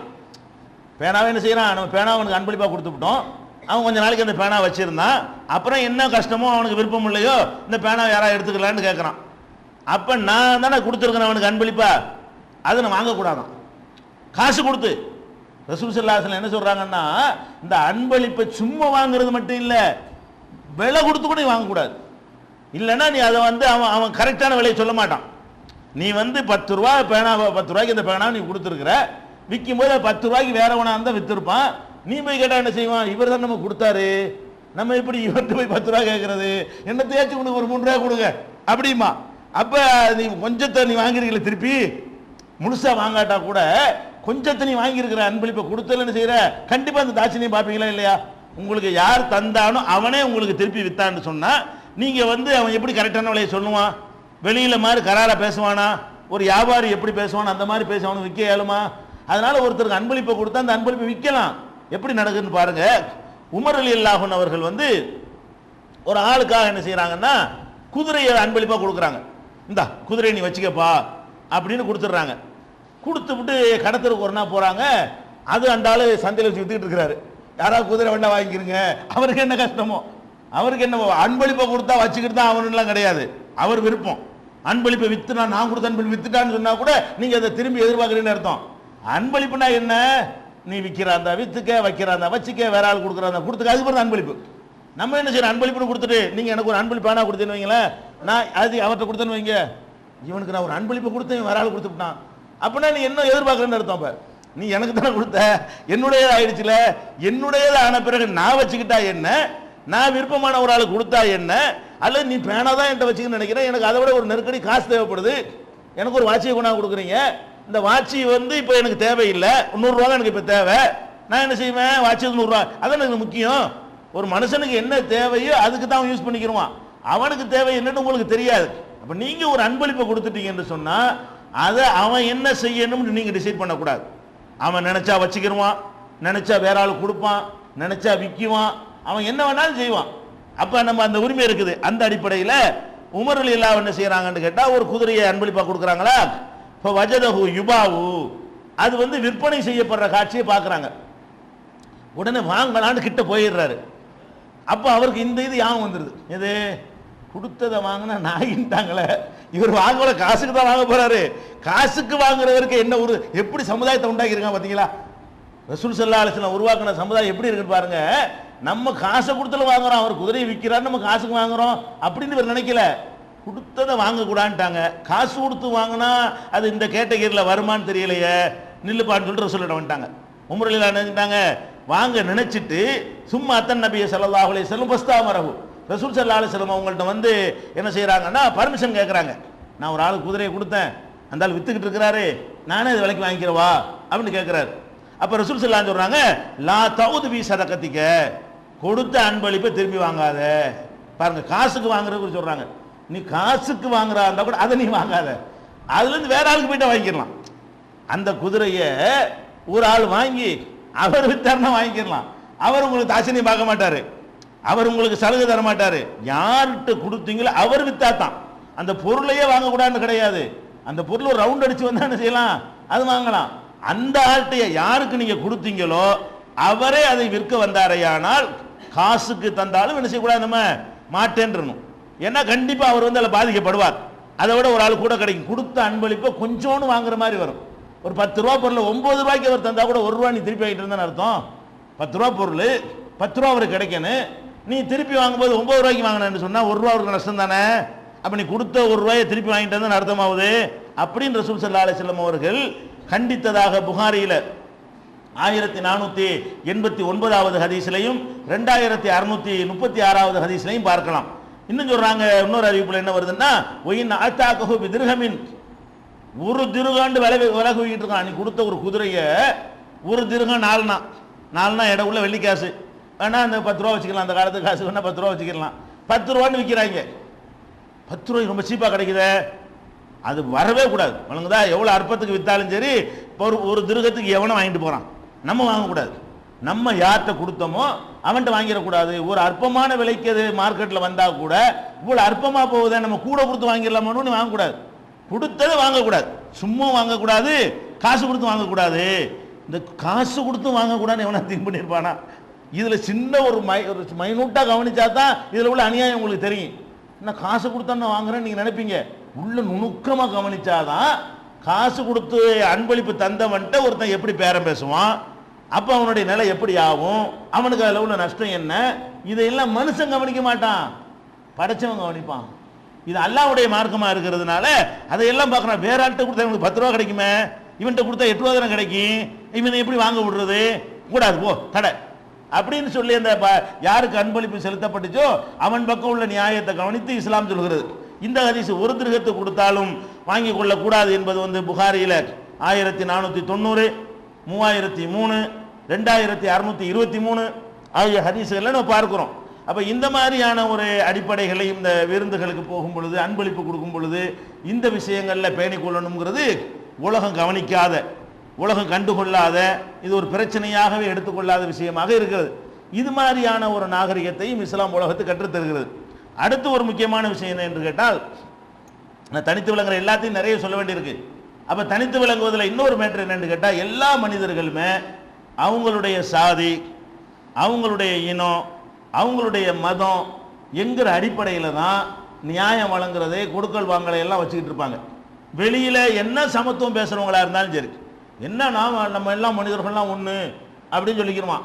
அதெல்லாம் எதுக்கு மேடைக்கு சொல்லிக்கிறவானே தவிர, மற்ற விஷயங்கள் வரும்போது பெரிய பெரிய உதவிகள் செய்யணும்னு வரும்பொழுது அவன் எதை கவனிப்பான், நம்ம ஆளு, நம்ம இனம், நம்ம சாதி அப்படிங்கிறது எல்லா மனுஷனுக்குள்ளே என்ன இருக்குது, ஊடுருவி இருக்கிறத பார்க்குறோம். ஒரு கடை வச்சிருக்கான்னு வைங்களேன், கடையில் வேலைக்கு சேர்க்க வேண்டியிருக்கு, எல்லாம் ஜமான்னு சொல்லிக்கிறோம். அவன் ஜாதி ஆளையா தான் சேர்ப்பான். வெளியில் நாங்கள் எல்லாம் ஜமம், நாங்கள் எல்லாரும் சகோதரத்துவம் அப்படின்னு சொல்லிக்கிறோம். டிவியில எல்லாம் விளம்பரம் கொடுப்பான், ரம்ஜானுக்கு எங்கள்கிட்ட துணி வாங்க அப்படின்னு அதெல்லாம் சொல்லிக்கிறோம். ஆனால் என்ன செய்ய மாட்டான், ஒரு ஆளை கூட சேர்க்க மாட்டான். இப்படியானவர்கள் எல்லாம் என்ன இருக்கிறாங்க, சமுதாயத்தில் இருக்கிறாங்க. இன்னும் சொல்ல போனால் அவன் மதத்தை சொல்லி நீங்க எந்த மதத்துக்காரன்ட்ட வாங்குங்க, எங்க மதத்துக்காரங்கிட்ட தான் கொள்முதல் பண்ணுவோம், எங்க சாதிக்காரங்க எங்க சாதிக்காரன்ட்ட தான் பண்ணுவோம், அந்த சாதிகிட்ட போய் வாங்காத, இந்த மதத்தில் போய் வாங்காத என்று சொல்லி இந்த மதத்தின் அடிப்படையில் வேறுபாடு உண்டு. எதுல வேறுபாடு உண்டு அதுல வச்சுக்கிறேன். எதுல வேறுபாடு, வணக்கத்துல வேறுபாடு, அவன் வணக்கத்தை அவன் செய்யறான், உன் வணக்கத்தை நீ செஞ்சுட்டு போ. கொள்கையில வேறுபாடு, அவன் கொள்கை அவன் கடைப்பிடிப்பான், உன் கொள்கை அவன் கொள்கை போய் நீ செய்யின்னு சொல்லக்கூடாது. அவன் கொள்கை அவன் செய்வான், உன் கொள்கை நீ செஞ்சுட்டு போ. அது மாதிரி சடங்கு சம்பிரதாயங்கள்ல வேறுபாடு, ஒரு மதத்துக்கு இன்னொரு மதத்துக்கு மத்தியில ஆயிரக்கணக்கான வேறுபாடுகள் இருக்கும். அந்த வேறுபாடுகள் எல்லாம் விட சொல்லி நம்ம இஸ்லாம் சொல்லல. என்ன சொல்லுதுன்னு கேட்டா, அந்த வேறுபாடு இருக்கிற காரணத்தினால் அவன் மனிதன் என்ற முறையில் அவனுக்கு செய்கிற உதவிகளை, அவனுக்கு செய்யக்கூடிய கடமைகளை, அவனுக்கு வழங்க வேண்டிய நியாயங்களை நம்ம புறக்கணிக்கலாமா, கூடாது என்பதை நபிகள் நாயகம் ஸல்லல்லாஹு அலைஹி வஸல்லம் சொன்ன அளவுக்கு யாரும் சொல்லல. மற்றவங்க சொல்லி இருப்பாங்க, நடைமுறைப்படுத்துறது கிடையாது. நபிகள் நாயகம் ஸல்லல்லாஹு அலைஹி வஸல்லம் அவங்க தான் இது ரொம்ப கடுமையான ஒரு போக்கை மேற்கொள்றாங்க. ஆனால் நமக்கு தான் ரொம்ப கெட்டவரா இருக்கு உலகத்தில் என்ன பேரு, முஸ்லீம் தான், அப்படி அவங்க அப்படி தனியா நிற்பானுவோ. தனியா எதுல நிற்போம், கொள்கையில நிற்போம், கோட்பாடுல நிற்போம், வணக்க வழிபாடுகளை நிற்போம், கொடுக்கிறது உதவி செய்யறதுல அப்படி நிற்போம். அப்படி நிக்க சொல்லி மார்க்கம் சொல்லல. தொழுகண்டா உங்க வணக்கம் நமக்கு சரியா வராது, நீங்க எல்லாத்தையும் வணங்குவீங்க, நாங்க எல்லாத்தையும் வணங்க முடியாது, நாங்க ஒரு இறைவனை தான் வணங்க முடியும், நீங்க மூட சோசியம் பார்ப்பீங்க, நாங்க பார்க்க முடியாது அப்படிங்கிற விஷயத்துல நம்ம தனியா தான் நிற்போம். தனிதான் முஸ்லீம் தனியா தான் இருப்பான். எதுல தனியா இருப்பான், அவன் மார்க்கத்தில், அவன் கொள்கையில, சடங்குல, சம்பிரதாயங்கள்ல, அனுஷ்டானங்கள்ல தனித்து விளங்குவான். மனிதன்கிற முறையில் செய்கிற உதவிகளையும் தனித்து வழங்குவானா, வழங்கக்கூடாது. இஸ்லாம் எப்படி போதிக்கிறது, முதல்ல குர்ஆன் இதை பற்றி அடிப்படையாக என்ன பேசிக் போடுது என்பதையும், நபிகள் நாயகம் ஸல்லல்லாஹு அலைஹி வஸல்லமுடைய வாழ்க்கையில் அவங்க என்னென்ன கட்டத்தில் எல்லாம் பிற மதத்து மக்களோட ஒரு மத நல்லிணக்கத்தை அற்புதமாக கடைப்பிடிச்சிருக்கிறாங்க, எதுல எல்லாம் கடைப்பிடிக்கணும்னு வழிகாட்டி இருக்கிறாங்க என்பதை விவரமாக ஹதீஸ்களையும் நம்ம பார்க்க முடிகிறது. அல்லாஹ் சொல்கிறான், 5வது சூராவுல 2வது வசனத்தில் சொல்கிறான், வலா எஜ்ரிமன்னக்கும் ஷனஆனு கௌமின், ஒரு சமுதாயத்தின் மீது உங்களுக்கு ஏற்பட்ட வெறுப்பு, ஒரு ஆட்கள் மேல உங்களுக்கு வெறுப்பு வரும், ஒரு கூட்டத்தார் மீது வெறுப்பு வரும். எதுக்காக ஏற்பட்ட வெறுப்பு? அன் சத்தூக்கும் அனில் மஸ்ஜிதுல் ஹராம், மஸ்ஜிதுல் ஹராம்ங்கிறது காபா, காபாங்கிற ஆலயத்தை விட்டு உங்களை தடுத்தார்களே, அந்த தடுத்த காரணத்தினால் ஏற்பட்ட வெறுப்பு. அன்தஅதது, வரம்பு மீறுமாறு உங்களை தூண்டிவிடக்கூடாது. அதாவது மக்காவில் இருக்கக்கூடிய நபிகள் நாயகத்தினுடைய எதிரிகள் இவங்களை பள்ளிவாசலுக்கு வரக்கூடாதுன்னு தடுத்து விட்டாங்க. யார? நபிகள் நாயகம் ஸல்லல்லாஹு அலைஹி வஸல்லம் அவர்களையும் அவர்களுடைய தோழர்களையும் முஸ்லிம்களையும் அந்த காபாங்கிற ஆலயத்துக்கு வரக்கூடாது என்று தடுத்துட்டாங்க, வரவே விடல. ஒளிந்து கொண்டு வீட்டில் போய் தொழுகிற அளவுக்கெல்லாம் நெருக்கடியை உண்டாக்குனாங்க. அது அவங்க கட்டின ஆலயம், பாரம்பரியமா அவங்களுக்கு உரிமையாக இருந்த ஒரு ஆலயம். காபாங்கிற ஆலயம் இருக்கிறத ரசூல் ஸல்லல்லாஹு அலைஹி வஸல்லம் உடைய தகப்பனாருக்கு உரிமை இருந்துச்சு, சஹாபாக்களுடைய தகப்பனார் பாட்டனார்மார்களுக்கு உரிமை இருந்துச்சு. அவங்க பாரம்பரியமாக அவர்களுக்கும் உரிமையாக இருந்த ஒரு ஆலயத்தில் என்ன பண்ணிட்டாங்க? உங்களை உள்ள விட மாட்டோம் என்று தடுத்து விட்டார்கள். இந்த தடுத்தது ஆழமா பதிஞ்சிருக்குமா இல்லையா, வெறுப்பு இருக்குமா இல்லையா, அது அல்லாஹ் சொல்லி காட்டுறான். உங்களை காபாங்கிற ஆலயத்துக்கு வரக்கூடாதுன்னு தடுத்தாங்களே, அதனால ஒரு கோபம் உங்களுக்கு இருக்கிறத, அதனால ஒரு பகைமை உங்க உள்ளத்தில் இருக்கிறத, அந்த பகைமை அன்தஅதது, வரம்பு மீறுமாறு உங்களை தூண்டிவிடக்கூடாது. அப்படி செஞ்ச காரணத்தினால அவனுக்கு வழங்குற நியாயத்தை நான் வழங்க மாட்டேன், அவனுக்கு செய்ய வேண்டிய கடமைகளை நான் செய்ய மாட்டேன் என்று உங்களை தூண்டிவிடக்கூடாது. எப்படி நீங்க நடந்து கொள்ளணும்? வதஆவனு அலல் பிர்ரி வத்தக்வா, நல்ல காரியங்களுக்கும் இறையச்சத்தை அடிப்படையாக கொண்ட காரியங்களுக்கும் ஒருவருக்கு ஒருவர் உதவியாக இருங்கள். வலா தஆவனு அலல் இஸ்மி வல் உத்வான், பாவத்திற்கும் வரம்பு மீறுவதற்கும் ஒருத்தருக்கு ஒருத்தர் உதவியாக இருக்காதீர்கள் என்று 5வது அத்தியாயத்தில் 2வது வசனத்தில் அல்லாஹ் சொல்லி காட்டுகிறான். அதாவது ஒருத்தர் நமக்கு அநியாயம் செஞ்சா கூட அவர் ஒரு நல்ல காரியத்துக்கு உங்கள்கிட்ட கேட்கிறார், நீங்க என்ன செய்யக்கூடாது, இவன் தான் நம்மளை தடுத்தவன், சாப்பிடவே வழியில் சாப்பாடு வாங்கிட்டாங்கன்னு கேட்கிறார். நீங்க என்ன செய்யணும்? இவனுக்கு சோறு கொடுக்கக்கூடாது. ஏன்? நம்மளை வரக்கூடாதுன்னு சொன்னான்ல, இவன் தானே பள்ளியாசல் வரக்கூடாதுன்னா இவனுக்கு நான் சாப்பாடு போட மாட்டேன் அப்படின்னு சொல்லி நல்ல காரியங்களை செய்வதற்கு இந்த உங்களை பாதிச்ச ஒரு காரியம் இருக்குதே, அது தடையாயிடக்கூடாது, தடை செய்யறது தூண்டிடக்கூடாது என்று அல்லாஹ் இந்த நமக்கு எதிரிகளாக இருப்பவர்களுக்கு கூட அவர்களுக்கு உதவி செய்ய வேண்டிய கட்டம் வந்தால் செஞ்சிடணும் அப்படின்னு கட்டளை இடுகிறான். அதே சூராவுல அதே 5வது அத்தியாயத்தில் 8வது வசனத்தில் அல்லாஹ் சொல்லி காட்டுகிறான், யா அய்யுஹல்லதீன ஆமனு, நம்பிக்கை கொண்டவர்களே, கூனு கவ்வாமின் லில்லாஹ், நீங்கள் அல்லாஹ்வுக்காக செயல்படக்கூடியவர்களாக மாறிவிடுங்கள். சுஹதா பில் கிஸ்தி, நீதிக்கு சாட்சியாளர்களாக நீங்கள் ஆகிவிடுங்கள். வலா எஜ்ரிமன்னக்கும் ஷனஆனு கௌமின் அலா அல்லா தாதிலு, நீதி செலுத்தாமல் இருப்பதற்கு ஒரு சமுதாயத்தின் மீது கொண்ட வெறுப்பு அவனுக்கு நீதி செலுத்துவதிலிருந்து உங்களை தடுத்து விட வேண்டாம். ஒரு வழக்கு வருது. என்ன வழக்கு? இது யாருக்கு சொந்தம்னு ஒரு வழக்கு வருது. ஒருத்தன் நம்மளை சேர்ந்தவனா இருக்கிறான், இன்னொருத்தன் நம்மளுக்கு அநியாயம் செஞ்சவனா இருக்கிறான். வழக்கு வருது, இந்த இது யாருக்கு சொந்தம், இது யாருக்கு சொந்தம், எனக்கு தான் உனக்கு தாங்கிறாங்க. இப்போ நீங்க என்ன பார்க்கக்கூடாது? இந்த படுவாதான் நம்மளை அடிச்சவன், இவனுக்கு இல்லைன்னு சொல்லிடுவோம். நான் தானே இப்போ ஜட்ஜா இருக்கிறேன், நான் நீதிபதியா இருக்கிறேன். நீதிபதியா இருக்கும் பொழுது என்னோட நான் ஜமாத் தலைவராக இருக்கிறேன், என்கிட்ட வழக்கு வருது, இது என்னுடைய எதுங்கிறான் ஒருத்தன், அவன் என்னை சேர்ந்தவனா இருக்கிறான், எனக்கு வேண்டிய ஆளா இருக்கிறான். இன்னொருத்தன் என்னை அடிச்சவனா இருக்கிறான், எனக்கு அநியாயம் செஞ்சவனா இருக்கிறான். நான் என்ன பார்க்கணும்னு கேட்டா, இவன் அடிச்சதையும் பார்க்கக்கூடாது, இவன் எனக்கு வேண்டியவன் பார்க்கக்கூடாது, இது யாருக்குள்ளதுன்னு பார்க்கணும். எதை மட்டும்தான் நான் பார்க்கணும்? இந்த பொருள் சம்பந்தமாக தான் வழக்கு. இது யாருக்கு உரியதோ அந்த சட்டப்படி, பேப்பர் படி, ஆதாரப்படி, ரூல் படி, உரிமைப்படி இது யாருக்கு உள்ளது நான் பார்க்கணும். உன் ஆதாரத்தை கொண்டா, உன் ஆதாரத்தை கொண்டா, அவன்கிட்ட ஆதாரத்தை எடுத்துட்டு போ. இதுதான் முஸ்லீம் செய்யணுமா. அல்லாஹ் சொல்லி காட்டுறான், நீதி வழங்குற விஷயத்தில் உங்களுடைய பகைமையெல்லாம் நிற்கக்கூடாது. அதை பார்த்தா நீதி வழங்குறான் உலகம் பூரா. அல்லாஹ் எப்படி சொல்றான்னு கேட்டா, லா லா எஜ்ரிமன்னக்கும் ஷனஆனு கௌமின், ஒரு சமுதாயத்தின் மீது கொண்ட வெறுப்பு உங்களை தூண்டிவிடக் கூடாது. அலா அல்லா தாதிலு, நீதி செலுத்தாமல் இருக்குமாறு உங்களை தூண்டிவிடக் கூடாது. யஅதிலு, நீங்கள் நீதியாக எப்போதும் நடந்து கொள்ளுங்கள். ஹுவ அக்ரபு லித்தக்வா, அதுதான் இறையச்சத்திற்கு நெருக்கமானது. இறையச்சம் தொழுதா இறையச்சம் கிடையாது, நோன்பு வச்சா மட்டும் இறையச்சம் கிடையாது. நீதியா நீ நடந்தா தான் இறையச்சம் நடத்தும். அவனுக்கு அல்லாஹ் எவ்வளவு நீதியா நடக்கிறான், எவ்வளவு அநியாயம் பண்ணாலும் அவனுக்குரிய உரிமை அல்லாஹ் கொடுக்குறான். நீ அல்லாஹ்வை பயப்படுற நெசமாக இருந்தால் எவனுக்கும் அவனுடைய உரிமை நீ பறிக்க கூடாது. அவனுக்கு அநீதி இழைத்து விடக்கூடாது என்று அல்லாஹ் 5வது சூறாவில் 8வது வசனத்தில் சொல்லி காட்டுகிறான். இன்னும் சொல்ல போனால் சில எதனால நமக்கு இஸ்லாத்துக்கு வந்து கெட்ட பேர் வருதுன்னா, ரசூல் ஸல்லல்லாஹு அலைஹி வஸல்லம் வந்து எதிரிகளோட சண்டை போட்டாங்க, யுத்தம் செஞ்சாங்க. அது யுத்தம்ங்கிற விஷயம் யாரோட செய்வாங்க? நம்மளை ஒழிக்கணும்னு பிளான் பண்ணி வரக்கூடியவனோட செஞ்சிருக்கிறாங்க. அவன் வேற, பொதுவான மக்கள் வேற. கலவரத்தில் அட்டிக்கிறதுக்கு வரும்போது வாங்கன்னு மாலை போட்டா வரவேற்க முடியும். அந்த மாதிரி நேரங்களில் உள்ளவன் வேற, பொதுவாக நம்ம சித்தாந்தத்தை ஏற்றுக்கொள்ளாதவங்கிறது வேற. அப்படிங்கிற வகையும் குர்ஆன் பிரித்து 60வது சூறாவுல அத்தியாயத்தில் 8வது 9வது வசனத்தை எடுத்து பாருங்க. ரொம்ப அற்புதமா அல்லாஹ் அப்படி வகைப்படுத்துறான். எப்படி வகைப்படுத்துறான்? லா யன்ஹாகுமுல்லாஹு அனில் லதீன லம் யுகாத்திலூக்கும் ஃபித்தீன், மார்க்க விஷயத்தில் உங்களோடு சண்டைக்கு வராமல் இருக்கிறார்களே அந்த மக்கள் விஷயத்திலையும், வலம் யுஹ்ரிஜுக்கும் அன் மின் தியாரிக்கும், உங்கள் ஊர்களிலிருந்து உங்களை விரட்டாமல் இருக்கிறார்களே அந்த மக்கள் விஷயத்திலையும், அன்தபர்ரூஹும், அவங்களுக்கு நன்மை செய்வதை அல்லாஹ் உங்களுக்கு தடுக்கவில்லை. ஒ துக்ஸிது இலைஹும், அவங்களுக்கு நீதி செலுத்துவதையும் அல்லாஹ் தடுக்கவில்லை. இன்னல்லாஹ யுஹிப்புல் முக்ஸிதீன், நீதி செலுத்துபவர்களை அல்லாஹ் நேசிக்கிறான். எதை தடுக்கிறான் என்று கேட்டால், இன்னமா யன்ஹாகுமுல்லாஹு, அல்லாஹ் எதை தடுக்கிறான் என்று சொன்னால், அனில்லதீன காத்தலுக்கும் ஃபித்தீன், மார்க்க விஷயத்தில் உங்களோடு மோதிக்கொண்டே இருக்கிறார்கள், உங்க மார்க்கத்தை ஒழிக்கிறது தான் லட்சியம் என்று இருக்கிறார்கள். அஹ்ரஜுக்கும் மின் தியாரிக்கும், உங்களுடைய நாடுகளை விட்டு ஊர்களை விட்டு உங்களை விரட்டி விட்டார்கள், அப்படிப்பட்ட கூட்டமாக இருக்கிறார்கள். வல்லாஹரு அலா இஹ்ராஜிக்கும், அல்லது வெளியேற்றுவதற்கு துணையாக நின்றார்கள். இப்படி இருப்பார்களேயானால் அன்தவல்லூஹும், அவர்களை நீங்கள் நிர்வாகிகளாக பொறுப்பாளர்களாக ஆக்குவதைத்தான் அல்லாஹ் தடுக்கிறான். அல்லாஹ் யாரை தடுக்கிறான்? உங்களை விரட்டி ஊரை விட்டு விரட்டினவன் போய் உன் காரியத்தினுடைய நிர்வாகி அவனை நியமிச்சிடாத, நீ மேனேஜர் ஆக்கி போடாத, அவன் கையில பொறுப்பை படைச்சிடாத. அது பொறுப்பை படைக்கிறத தடுக்கிறான், கொடுக்கறத கூட தடுக்கல.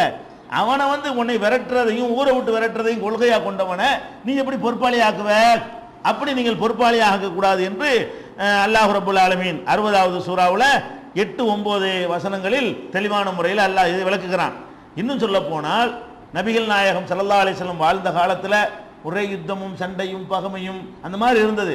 இவங்க முஸ்லீம்கள் எப்போதும் தனியாக இருந்தார்கள், மற்றவங்கெல்லாம் ஒன்று சேர்ந்து கொண்டு முஸ்லீம்களை அழிப்பதற்காக வேண்டி பிளான் பண்ணினாங்க. யகூதிகளும் நசாராக்களும் இணை கற்பிக்கக்கூடியவர்களும் எல்லாம் ஒன்றா கூட்டு சேர்ந்து கொண்டு இருந்த நேரம்.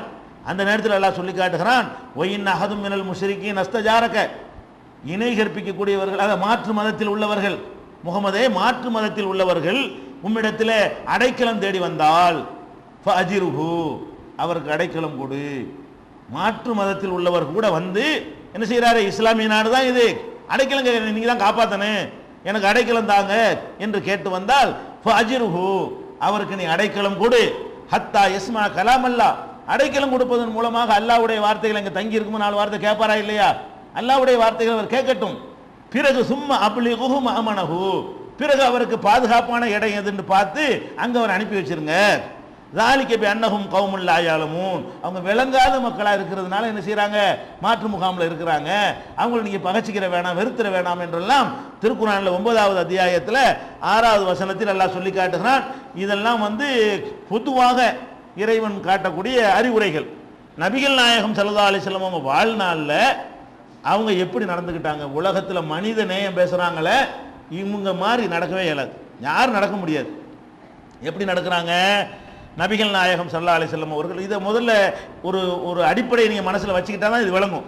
நபிகள் நாயகம் ஸல்லல்லாஹு அலைஹி வஸல்லம் அவர்கள் மக்காவில் இருக்கிற வரைக்கும் பயங்கரமான கஷ்டத்திலையும் ரொம்ப இழிவுபடுத்தப்பட்டும் அடிக்கப்பட்டும் உதைக்கப்பட்டும் பலவிதமான துன்பங்களுக்கு ஆளாக்கப்பட்டும் தான் அவங்களுடைய 13 வருஷ காலம் ஓடியது. பிறகு எங்கே போயிட்டாங்க? மதீனாவுக்கு போயிட்டாங்க. மதீனாவுக்கு போய் 1 வருஷத்துக்குள்ளேயே அந்த ஊர் மக்களை எல்லாம் வென்றெடுத்து, அப்புறம் 2 வருஷத்துக்குள்ளேயே சுற்று வட்டாரத்தெல்லாம் வென்றெடுத்து, 3 வருஷத்துக்குள்ளேயே இன்னும் அரபு கோத்திரங்களை பூரா வென்றெடுத்து, 4-5 வருஷத்துக்குள்ள ஒரு பெரிய சாம்ராஜ்யத்தை வென்றெடுத்து ஒரு சக்கரவர்த்தி ஆயிட்டாங்க. 3 வருஷத்துக்குள்ளேயே இன்னும் அரபு கோத்திரங்களை பூரா வென்றெடுத்து 4-5 வருஷத்துக்குள்ள ஒரு பெரிய சாம்ராஜ்யத்தை வென்றெடுத்து ஒரு சக்கரவர்த்தி ஆயிட்டாங்க. நபிகள் நாயகம் ஸல்லல்லாஹு அலைஹி வஸல்லம் அவர்கள் மதீனாவில் போய் முதல் 1 வருஷம் தான் கொஞ்சம் சாதாரணமாக மற்றவங்களா இருந்தாங்க. 1 வருஷத்துக்குள்ள என்னவாச்சு? அவங்க பக்கம் மக்கள் கூட்டம் கூட்டமாக சேர ஆரம்பித்த உடனே அது ஒரு பெரிய ஒரு வல்லரசாக உருவாயிடுச்சு.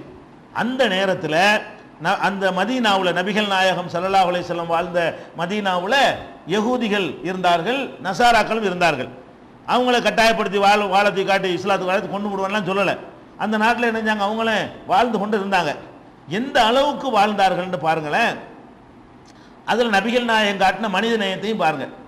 ஒரு யகூதி பெண்மணி, யகூதி பெண் என்ன பண்றாள்னு கேட்டால், நபிகள் நாயகம் ஸல்லல்லாஹு அலைஹி வஸல்லம் அவர்களுக்கு சாப்பிட்றதுக்காக இறைச்சி கொண்டு வர்றேன்னு கொண்டு வந்து கொடுக்குறாங்க பொம்பளை. அந்த இறைச்சியில் என்ன இருக்குதுன்னு கேட்டால் விஷம் கலந்து சமைக்கப்பட்டிருக்கிறது. ஆட்டு இறைச்சியை கொண்டாந்து அந்த பொம்பளை கொடுக்குது. அந்த ஆட்டு இறைச்சியில் என்ன இருக்குது, விஷம் கலந்து அதில் வைக்கப்பட்டிருக்கிறது. நபிகள் நாயகம் அவங்க என்ன செஞ்சிட்டாங்க, அந்த இறைச்சியை வந்து சாப்பிட்டாங்க. சாப்பிட்ட உடனே அவங்களுக்கு அதனால் அந்த வாயில் சில பாதிப்புகள்லாம் ஏற்படுகிறது. அப்போ வந்து சஹாபாக்கள் தெரிஞ்ச போது இது விஷம் ஊட்டப்பட்டது அப்படின்னு தெரிஞ்சிருச்சு. உடனே என்ன செய்கிறாங்கன்னு கேட்டால், அந்த பொம்பளையை நாங்கள் காலி பண்ணி கொண்டுட்டுமா கொலை பண்ணிட்டுமான்னு கேட்குறாங்க. நபிகள் நாயகம் ஸல்லல்லாஹு அலைஹி வஸல்லம் அவர்கள் அது கூப்பிட்டு வர விசாரிக்கிறாங்க. அகமதில் வரக்கூடிய அறிவிப்பில், நீ எதுக்காக இப்படி கொடுத்த, அவரை கொல்றதுக்கு தான் கொடுத்தேன் அப்படி அந்த பொம்பளை வர தைரியமாக சொல்லுது. அப்போ நபிகள் நாயகம் ஸல்லல்லாஹு அலைஹி வஸல்லமுக்கு எதிரிகள் அந்த சமூகத்தில் இருந்தும் கூட, எதிரிகளில் பெரிய எதிரிகளாக இந்த யூதர்கள் யகூதிகள் தான் என்ன செஞ்சாங்க, இருந்தாங்க. யகூதிகள் இருந்தும் கூட அவங்க கொடுக்குற உணவை வாங்கி சாப்பிட்ற அளவுக்கு எங்கே நினைஞ்சாங்க, அந்த அந்த நெருக்கத்தை வச்சுருந்தாங்க. தைரியமாக கொண்டாந்து பொம்பளை கொடுக்க வருதுல, கொண்டாந்து கொடுக்க வரணுன்னே அந்த காலத்தில் என்ன பண்ணுவாங்க, மன்னருக்கு சாப்பாடு கொடுக்குறதுக்காக வேண்டி அதுக்கு ஆள் வச்சுருப்பாங்க. அந்த காலத்து ராஜாக்களுக்கு வந்து விருந்து கொடுக்குறதா என்ன செய்யணும், சாப்பிட்டு பார்க்குறதுக்குன்னு ஒருத்தனை வச்சுருப்பானுவோ. எதுக்காக வேண்டி, அவன் சாவாமல் இருந்தால் தான் ராஜா சாப்பிடுவார். சமையல்காரனை சரி கட்டி விஷத்தை கலந்துருவாங்கல்ல, அப்போ சமையல்காரனை சரி கட்டி விஷத்தை கலந்து கொடுத்துட்டா ராஜா செத்து போயிடுவார். அப்போ ராஜாட்ட ஒரு ஆள் என்ன செய்வார், டேஸ்ட் பார்க்குறதுக்குன்னு ஒரு சம்பளத்தை வச்சுருப்பாங்க. அதுக்கு என்ன ஒரு பேருன்னு சொல்லுவாங்க. அந்த ராஜா அவர் பக்கத்தில் இருப்பார். சோறு வந்து என்ன செய்வார், ராஜா உட்காந்து பார்த்துட்டு இருப்பார். அவன் திங்கணும், தின்னுட்டு என்ன செய்ய 1 மணி நேரம் பார்ப்பார், சாவலை கொண்டா. அப்போ இப்படிலாம் டெஸ்ட் பண்ணி எப்படி பயந்து பயந்து வாழ்ந்துருக்குறாங்க. நபிகள் நாயகம் ஸல்லல்லாஹு அலைஹி வஸல்லம் அப்படிலாம் டெஸ்ட் பண்ணிட்டுலாம் ஆள் வைக்கல. என்ன செஞ்சாங்க, அவ்வளோ நம்பிக்கை. நம்ம என்ன யாருக்கு எந்த கெடுதி செஞ்சோம், வரட்டுமே வரட்டுமே வந்தால் வரட்டுமேங்கிற மாதிரி இருந்தாங்க. ஒரு ஜனாதிபதி, ஒரு சக்கரவர்த்தியை அந்த உயிரையே வைத்திருக்கிறார்கள் அந்த மக்கள் நபிகள் நாயகம் ஸல்லல்லாஹு அலைஹி வஸல்லம் அவர்கள் மீது. அப்படிப்பட்ட ஒரு தலைவரை, ஒரு ஆன்மீக தலைவரை, ஒரு சமுதாய தலைவரை, ஒரு அரசாங்கத்தினுடைய முதல் குடிமகனை வந்து கொல்றதுக்கு பிளான் பண்ண சும்மா விடுவாங்களா? அது கொலைக்கு கொலை பண்ணிட்டுமான்னு கேட்குறாங்க. அப்போ நபிகள் நாயகம் என்ன சொல்கிறாங்க, லா இல்லை வேணாம் விட்டுருங்க. இது புகாரியில் 2617வது ஹதீஸா இடம்பெற்றிருக்கிறது. இதில் இன்னொரு விஷயத்தை நீங்கள் கவனிக்கணும். நபிகள் நாயகம் ஸல்லல்லாஹு அலைஹி வஸல்லம் கொண்டு வந்த மார்க்கத்தில் இந்த மாதிரியான செயல்கள்லாம் கடும் தண்டனை உண்டு. யார் செஞ்சாலும் சரி, முஸ்லீம் செஞ்சாலும் சரி, இந்த கொலைக்கு கொலை தான், கண்ணு தான், பல்லுக்கு பல்லு தான், விஷத்தை கொண்டாந்து திங்க சொன்னீங்களே, நீ அந்த விஷத்தை நீ தின்னு சொல்றதா அதுக்கு இஸ்லாமிய ஆட்சியில் உள்ள சரியான தண்டனை. ஆனால் தன் சம்பந்தப்பட்டதுன்னு வரும்போது பாருங்க, இதுவே வேற ஆளுக்கு செய்யப்பட்டிருந்தால், வேற ஆள் செஞ்சிருந்தால் அந்த நியாயத்தை வழங்கியிருப்பாங்க. நபிகள் நாயகத்தினுடைய அந்த மனித நேயம் எந்த அளவுக்கு அளவு கடந்து இருந்தது என்று சொன்னால், தன்னை கொல்ல வந்ததுன்னு தெரிஞ்ச விட மன்னிக்கிறாங்க. மன்னிச்சுட்டா தண்டனை கிடையாது. நபிகள் நாயகம் எப்படிப்பட்ட மனித நேயத்தை கொண்டு வர்றாங்கன்னு கேட்டால், விடு போயிட்டே இருமா அப்படின்னு சொல்லி என்ன செய்யறாங்க, தன்னை கொலை செய்ய முயற்சித்தவர்களுக்கு கூட. அப்போ இதில் என்ன வழங்குறோம், அவங்களுடைய ஆட்சியில் வந்து முஸ்லிம் அல்லாத அந்த யகூதிகள் எப்படி இருந்தார்கள், எவ்வளோ கண்ணியமாக இருந்தார்கள். நபிகள் நாயகத்தை வந்து சந்திக்கிற அளவுக்கு இருந்திருக்கிறாங்களே, நினைச்சவனும் சந்திக்க முடியுது, சாப்பாடை கொண்டாந்து கொடுக்க முடியுது. இவங்க கொடுத்த சாப்பாடை சாப்பிட்ற அளவுக்கு அவ்வளவு நட்பு முறையில் பழகி இருக்கிறாங்க. இப்படி ஒரு தலைவர் வந்து பிற மக்களோட, சிறுபான்மை மக்களோட இப்படி நெருங்கி பழகி நம்ம பார்க்க முடியுமான்னு கேட்டால் பார்க்க முடியாது. இது புகாரியில் 2617வது ஹதீஸில் நம்ம பார்க்கிறோம். அதே மாதிரி வந்து நபிகள் நாயகம் ஸல்லல்லாஹு அலைஹி வஸல்லம் அவர்கள் நஜ்துங்கிற ஒரு ஏரியாவுக்கு, அந்த ஏரியாவில் உள்ள தீய சக்திகளை ஒழிப்பதற்காக வேண்டி ஒரு படை நடத்தி செல்கிறார்கள். அந்த மாதிரி போர்கள் ரசூலுல்லாஹ் நபிகள் நாயகம் காலத்தில் சாதாரணமாக நடந்தது. திரும்பி வந்து கொண்டிருக்கும் பொழுது ஒரு பகல் நேரத்தில் அவங்களுக்கு அசதி மேலிடுகிறது. ரசூல் ஸல்லல்லாஹு அலைஹி வஸல்லம் சஹாபாக்களும் போயிட்டு வந்துக்கிட்டு இருக்கிறாங்க. ரொம்ப டயர்டாக இருக்குது, அசதியாக இருக்கிறது. அசதியாக இருந்த உடனே அங்கே ஒரு மரங்கள்லாம் உள்ள ஒரு இடத்த பார்க்குறாங்க. இந்த இடத்துல நம்ம கொஞ்சம் லேசாக என்ன செய்வோம், சின்னதாக ஒரு குட்டி தூக்கம் போட்டு போவோம், பிரயாணம் பண்ணி நம்ம டயர்டாக இருக்கிறோம் அப்படின்னு ரசூல் ஸல்லல்லாஹு அலைஹி வஸல்லம் சொன்ன உடனே அந்த இடத்துல இறங்குறாங்க. எங்கே பார்த்தாலும் முள் மரங்களாக இருக்கிறது. நபிகள் நாயகம் ஸல்லல்லாஹு அலைஹி வஸல்லம் அவர் என்ன செய்கிறாங்கன்னா, ஒரு மரத்தை பார்த்து அவங்க ஒரு பக்கத்தில் ஒதுங்கிட்டாங்க. ஒவ்வொரு சஹாபாக்கள் அவங்கவுங்க ஒரு மரத்தை அதில் போய், பெரிய ஆலமரமாக இருந்தால் ஆலமரத்துக்குள்ள 100 பேர் உட்கார முடியும், முள்ளு மரத்துக்கு எத்தனை உட்கார முடியும், ஒரு ஆள் தான் உட்கார முடியும், சின்ன சின்ன நிழல் தான் அதில் இருக்கும். அவங்கவுங்க ஒரு மரத்தை தேடி என்ன செஞ்சுட்டாங்க, தனித்தனியாக பிரிந்து போய் விட்டார்கள் மக்கள் எல்லாம். அப்போ ரசூல் ஸல்லல்லாஹு என்ன பண்ணுறாங்க, அவங்க எந்த மரத்துக்கு அடியில் படுக்க போனாங்களோ அந்த மரத்தில் உடைவாளை எடுத்து அப்படி தொங்க விட்டுட்டு உடைவாளோட எப்பவும் இருப்பாங்க. ஆபத்தான காலம் அது, எல்லாரும் உடைவாள் வச்சிருப்பாங்க. சஹாபாக்கள் அவ்வளோ பேருமே என்ன செய்வாங்க, சஹாபாக்கள் மட்டும் இல்லை எல்லா சமுதாய மக்களுமே, அந்த சமுதாயத்தில் உள்ள எல்லாருமே என்ன செய்வாங்க, ஆனால் போலீஸ் ராணுவம் அந்த காலத்தில் கிடையாதுல்ல, அவங்கவுங்கள தான் காப்பாற்றிக்கணும், ஒவ்வொருத்தரும் தன்னை தானே தான் காப்பாற்றிக்கிறணும் அப்படிங்கிறதுக்காக வேண்டி எல்லாருமே ஆயுதங்களோட தான் இருப்பாங்க அந்த காலத்தில். அப்போ அந்த வாழை எடுத்து என்ன செய்கிறாங்க, மரத்தில் தொங்க போட்டு அவங்க தூங்குறாங்க. தூங்கினவன என்ன செய்கிறாங்கன்னு கேட்டால் அதுக்கு இடையில ஒரு சம்பவம் நடக்கு. அது ரசூலுல்லாவே சொல்கிறாங்க. திடீர்னு ரசூல் ஸல்லல்லாஹு அலைஹி வஸல்லம் வந்து எல்லாம் வாங்க வாங்கன்னு சத்தம் போடுறாங்க. சஹாபாக்கள்லாம் அலறி அடிச்சுக்கிட்டு வந்தால் ஒரு ஆளை பிடிச்சி வச்சிருக்காங்க ரசூல் ஸல்லல்லாஹு அலைஹி வஸல்லம். ஒரு ஆள் பக்கத்தில் என்ன செய்கிறாங்க, பிடிச்சி வச்சிருக்கிறாங்க. என்ன மேட்ருன்ற உடனே இந்த ஆள் இந்த பிடிச்சி வச்சிருக்கிறாங்கல்ல அந்த ஆள் யாருன்னு கேட்டால் மாற்று மதத்துக்காரரு. அந்த ஆள் என்ன பண்ணியிருக்காருன்னு கேட்டால் வந்திருக்காரு, கொல்றதுக்காக வரல, அவர் வந்திருக்கிறாரு. வந்தவனை படுத்து கிடக்கிறதும் வாள் கரெக்டாக ஆயுதத்தை வச்சு ரெடியாக தொங்க விட்டுருக்கிறது பார்த்தாரா, நல்ல சந்தர்ப்பம் இது, இவர் முடிச்சிருப்போன்னு திடீர்னு ஒரு பிளான் பண்ணுறாரு. பிளான் பண்ணி விரட்டிட்டு வந்த ஆள் கிடையாது. அந்த பகுதியை சேர்ந்த ஒருத்தர் நபிகள் நாயகத்தினுடைய மார்க்கத்தை வெறுக்கக்கூடியவராக இருந்தார். முகமது நம்ம ஒழிக்கணுங்கிற மனசில் வெறுப்பு இருந்திருக்குது. அந்த வெறுப்பை பயன்படுத்தி என்ன செய்கிறாருன்னு கேட்டால் அந்த வாளை எடுத்துக்கிட்டு முகமதே உன்னை கொன்றுவேன் அப்படின்னு சொல்லிட்டு பொமை யமுனாவுக்கு மின்னி என்கிட்ட உன்னை யார் காப்பாற்ற முடியும்னு கேட்குறாரு. நபி ஸல்லல்லாஹு அலைஹி வஸல்லம் அப்படி சாவகாசமாக எழுந்திரிச்சு உட்காந்து என்ன செய்கிறாங்க, அல்லாங்கிறாங்க. யார் அல்லா தான் காப்பாற்றுவான், வேற யாரை காப்பாற்றுவா அப்படின்ற உடனே அவன் ஆச்சரியப்படுறான். அந்த ஆள் என்னது, என்னோட கையில் வாள் எடுத்து வச்சு ரோந்தல் தனியாக தான் இருக்கிறாரு, மற்றவங்களாம் தூரத்தில் இருக்கிறாங்க, சத்தம் போட்டால் கூட ஆளை காலி பண்ணணும் சேர முடியும். அவங்க என்னதான் சத்தம் போட்டாலும் தலையை சீவன பிறகு தான் ஆட்கள்லாம் வந்து சேர முடியும். அவ்வளோ தூரத்தில் அங்கங்க மக்கள்லாம் பிரிந்து கிடக்கிறாங்க. இந்த ஆள் கொஞ்சம் கூட பயப்படாமல் ரொம்ப சாதாரணமாக நிதானமாக அல்லா தான் காப்பாற்றுவான்னொன்னே அந்த சொல்லுல என்ன நடக்குதுன்னு கேட்டால் அந்த ஆள் நடுங்கி போயிட்டார். இன்னும் இவ்வளோ போல்ட்டா அந்த சாதாரண பயந்து நடுக்குவார்னு பார்த்தோம், இல்லைப்பா என்னை விட்டுருப்பா அப்படின்னு சொல்லுவார்னு நினச்சவன் ஆள் எடுக்கிறான். நபிகள் நாயகம் என்ன பண்ணுறாங்க, சாதாரணமாக சொன்ன உடனே அந்த ஆள் நடுங்கி போய் கையில் உள்ள வாழை கீழே போட்ட உடனே டக்குன்னு உடனே சுதாரிச்சுன்னு செய்யாங்க. ரசூல் ஸல்லல்லாஹு அலைஹி வஸல்லம் வாழை எடுத்துட்டு இப்போ உன்னை யார் காப்பாற்றுவா, நீங்கள் தான் காப்பாற்றணும். அவன் என்ன செய்யறான், அந்த ஆள் நீங்கள் தான் காப்பாற்றணுன்னே உடனே பிடிச்சி கட்டி போட்டு அப்புறம் கூப்பிட்றாங்க. பாருங்க ரசூலுல்லாஹ்வோட வீரத்துக்கு, நபிகள் நாயகத்தினுடைய வீரத்துக்கு பெரிய எடுத்துக்காட்டுங்க. ஒரு பிரச்சனை வந்தா சால்வ் பண்ணிட்டு தான் ஆட்களை கூப்பிடுறாங்க. என்ன கூப்பிடல, வட்டம் வந்துட்டா எல்லாம் ஒடியாங்கன்னு கூப்பிடல. அந்த ஆளை எப்படி ஃபேஸ் பண்ணுவோம், தன்னந்தனியா ஒண்டி ஃபேஸ் பண்ற அளவுக்கு ரொம்ப ஆரோக்கிய திரகாத்திரமான ஆள் ரசூல் ஸல்லல்லாஹு அலைஹி வஸல்லம். அந்த மாதிரியான வீர வாள் சண்டையா இருந்தாலும் சரி, வாகன குதிரைகளை ஏறி சவாரி செய்யறதா இருந்தாலும் சரி, அதுல எல்லாம் வந்து ரொம்ப முதல் தரமான ஒரு வீரராகத்தான் அவங்க இருந்தாங்க. அதனால என்ன செய்யறாங்க, அந்த ஆளை தனியா பிடிச்சி கட்டி வச்சுக்கிட்டு இந்த ஆள் இப்படி பண்ணிவிட்டான் அப்படின்ற உடனே என்ன செய்யறாங்க, கொஞ்ச நேரம் எல்லாரும் காட்டி விட்டு சரி தொலைஞ்சிட்டு போறான் போ பாருங்க, உளம் யாக்கிபு ஜலச பிடிச்சி ஆபால்கிட்ட காட்டிடுவான், இதுதான் வந்திருக்கிறான், தொலைஞ்சிட்டு போறான், போயிட்டு போறான் போட அப்படின்னு சொல்லி விரட்டி விட்டுட்டு உட்கார்ந்துட்டாங்க ரசூல் ஸல்லல்லாஹு அலைஹி வஸல்லம். இப்போ வந்து இது புகாரியில் வந்து 2910 நீங்கள் பார்க்கலாம், 4137 பார்க்கலாம், 4139, 2913 இந்த இடத்துல எல்லாம் புகாரியில் இது வந்து பதிவு செய்யப்பட்டிருக்கிறது. இதில் நம்ம என்ன விளங்குறோம், பிற மதத்துக்காரர்கள் மீது கொலை செய்ய வந்தவர்கள் மீதும் கருணை. பிடிச்சி வெட்டி போச்சுட்டு போனால் அவங்க குடும்பத்தார் கூட தெரியாது, காடு, மக்கள் நடமாட்டம் இல்லாத ஒரு இடம், அப்போ கூட இல்லாத சஹாபாக்கள் மட்டும்தான் இருக்கிறாங்க, வேற சமுதாயத்துக்காரன் சாட்சி கூட கிடையாது. அவங்க அப்படி நடந்துக்கிட்டாங்களா, ஓடு தொலைஞ்சு போ அப்படின்னு சொல்லி நினைச்சிட்டாங்க. ரசூல் ஸல்லல்லாஹு அலைஹி வஸல்லம் அவரை அனுப்பி வச்ச காட்சியை நம்ம பார்க்கிறோம். இப்படியெல்லாம் பிற மதத்தவர்கள் என்பதற்காக ரசூலுல்லாஹ் யாரையும் வெறுத்தது கிடையாது. சொல்லுவார், தனக்கே கேடு செய்ய வந்தவர்களாக இருந்தால் கூட மன்னிக்கிறதுல வந்து சிறந்து நல்லா சொல்லிட்டான்ல, தண்டிக்கிறது சட்டமா இருந்தாலும் நீங்கள் மன்னிக்கிறது தான் சிறந்ததுங்கிறான்ல, அதுக்கு முதல் முன்மாதிரியா இருக்கிறாங்க பிற மதத்தவர் விஷயத்துல. அதே மாதிரி நபிகள் நாயகம் ஸல்லல்லாஹு அலைஹி வஸல்லம் காலத்தில் சுமாமான்னு ஒருத்தர் இருந்தார். இந்த சுமாமாங்கிறவர் யாருன்னு கேட்டால் இவர் வந்து ரொம்ப ஒரு தனி ஆட்சியை ஒரு பக்கத்தில் உட்காந்து பண்ணிக்கிட்டு இருக்கிறார். தன்னுடைய ஊரில் வந்து ரொம்ப பெரிய ஒரு ஆட்சி பண்ணிக்கிட்டு இருக்கிறார். ஆட்சியில் என்ன பண்ணுறாருன்னு கேட்டால் நிறைய கொள்ளை இஸ்லாம்னு யாராவது சொன்னாங்கன்னா தீர்த்து கட்டிடுவார். நபிகள் நாயகத்தினுடைய மதீனாவில் அவங்க ஆட்சி இருக்கிறது.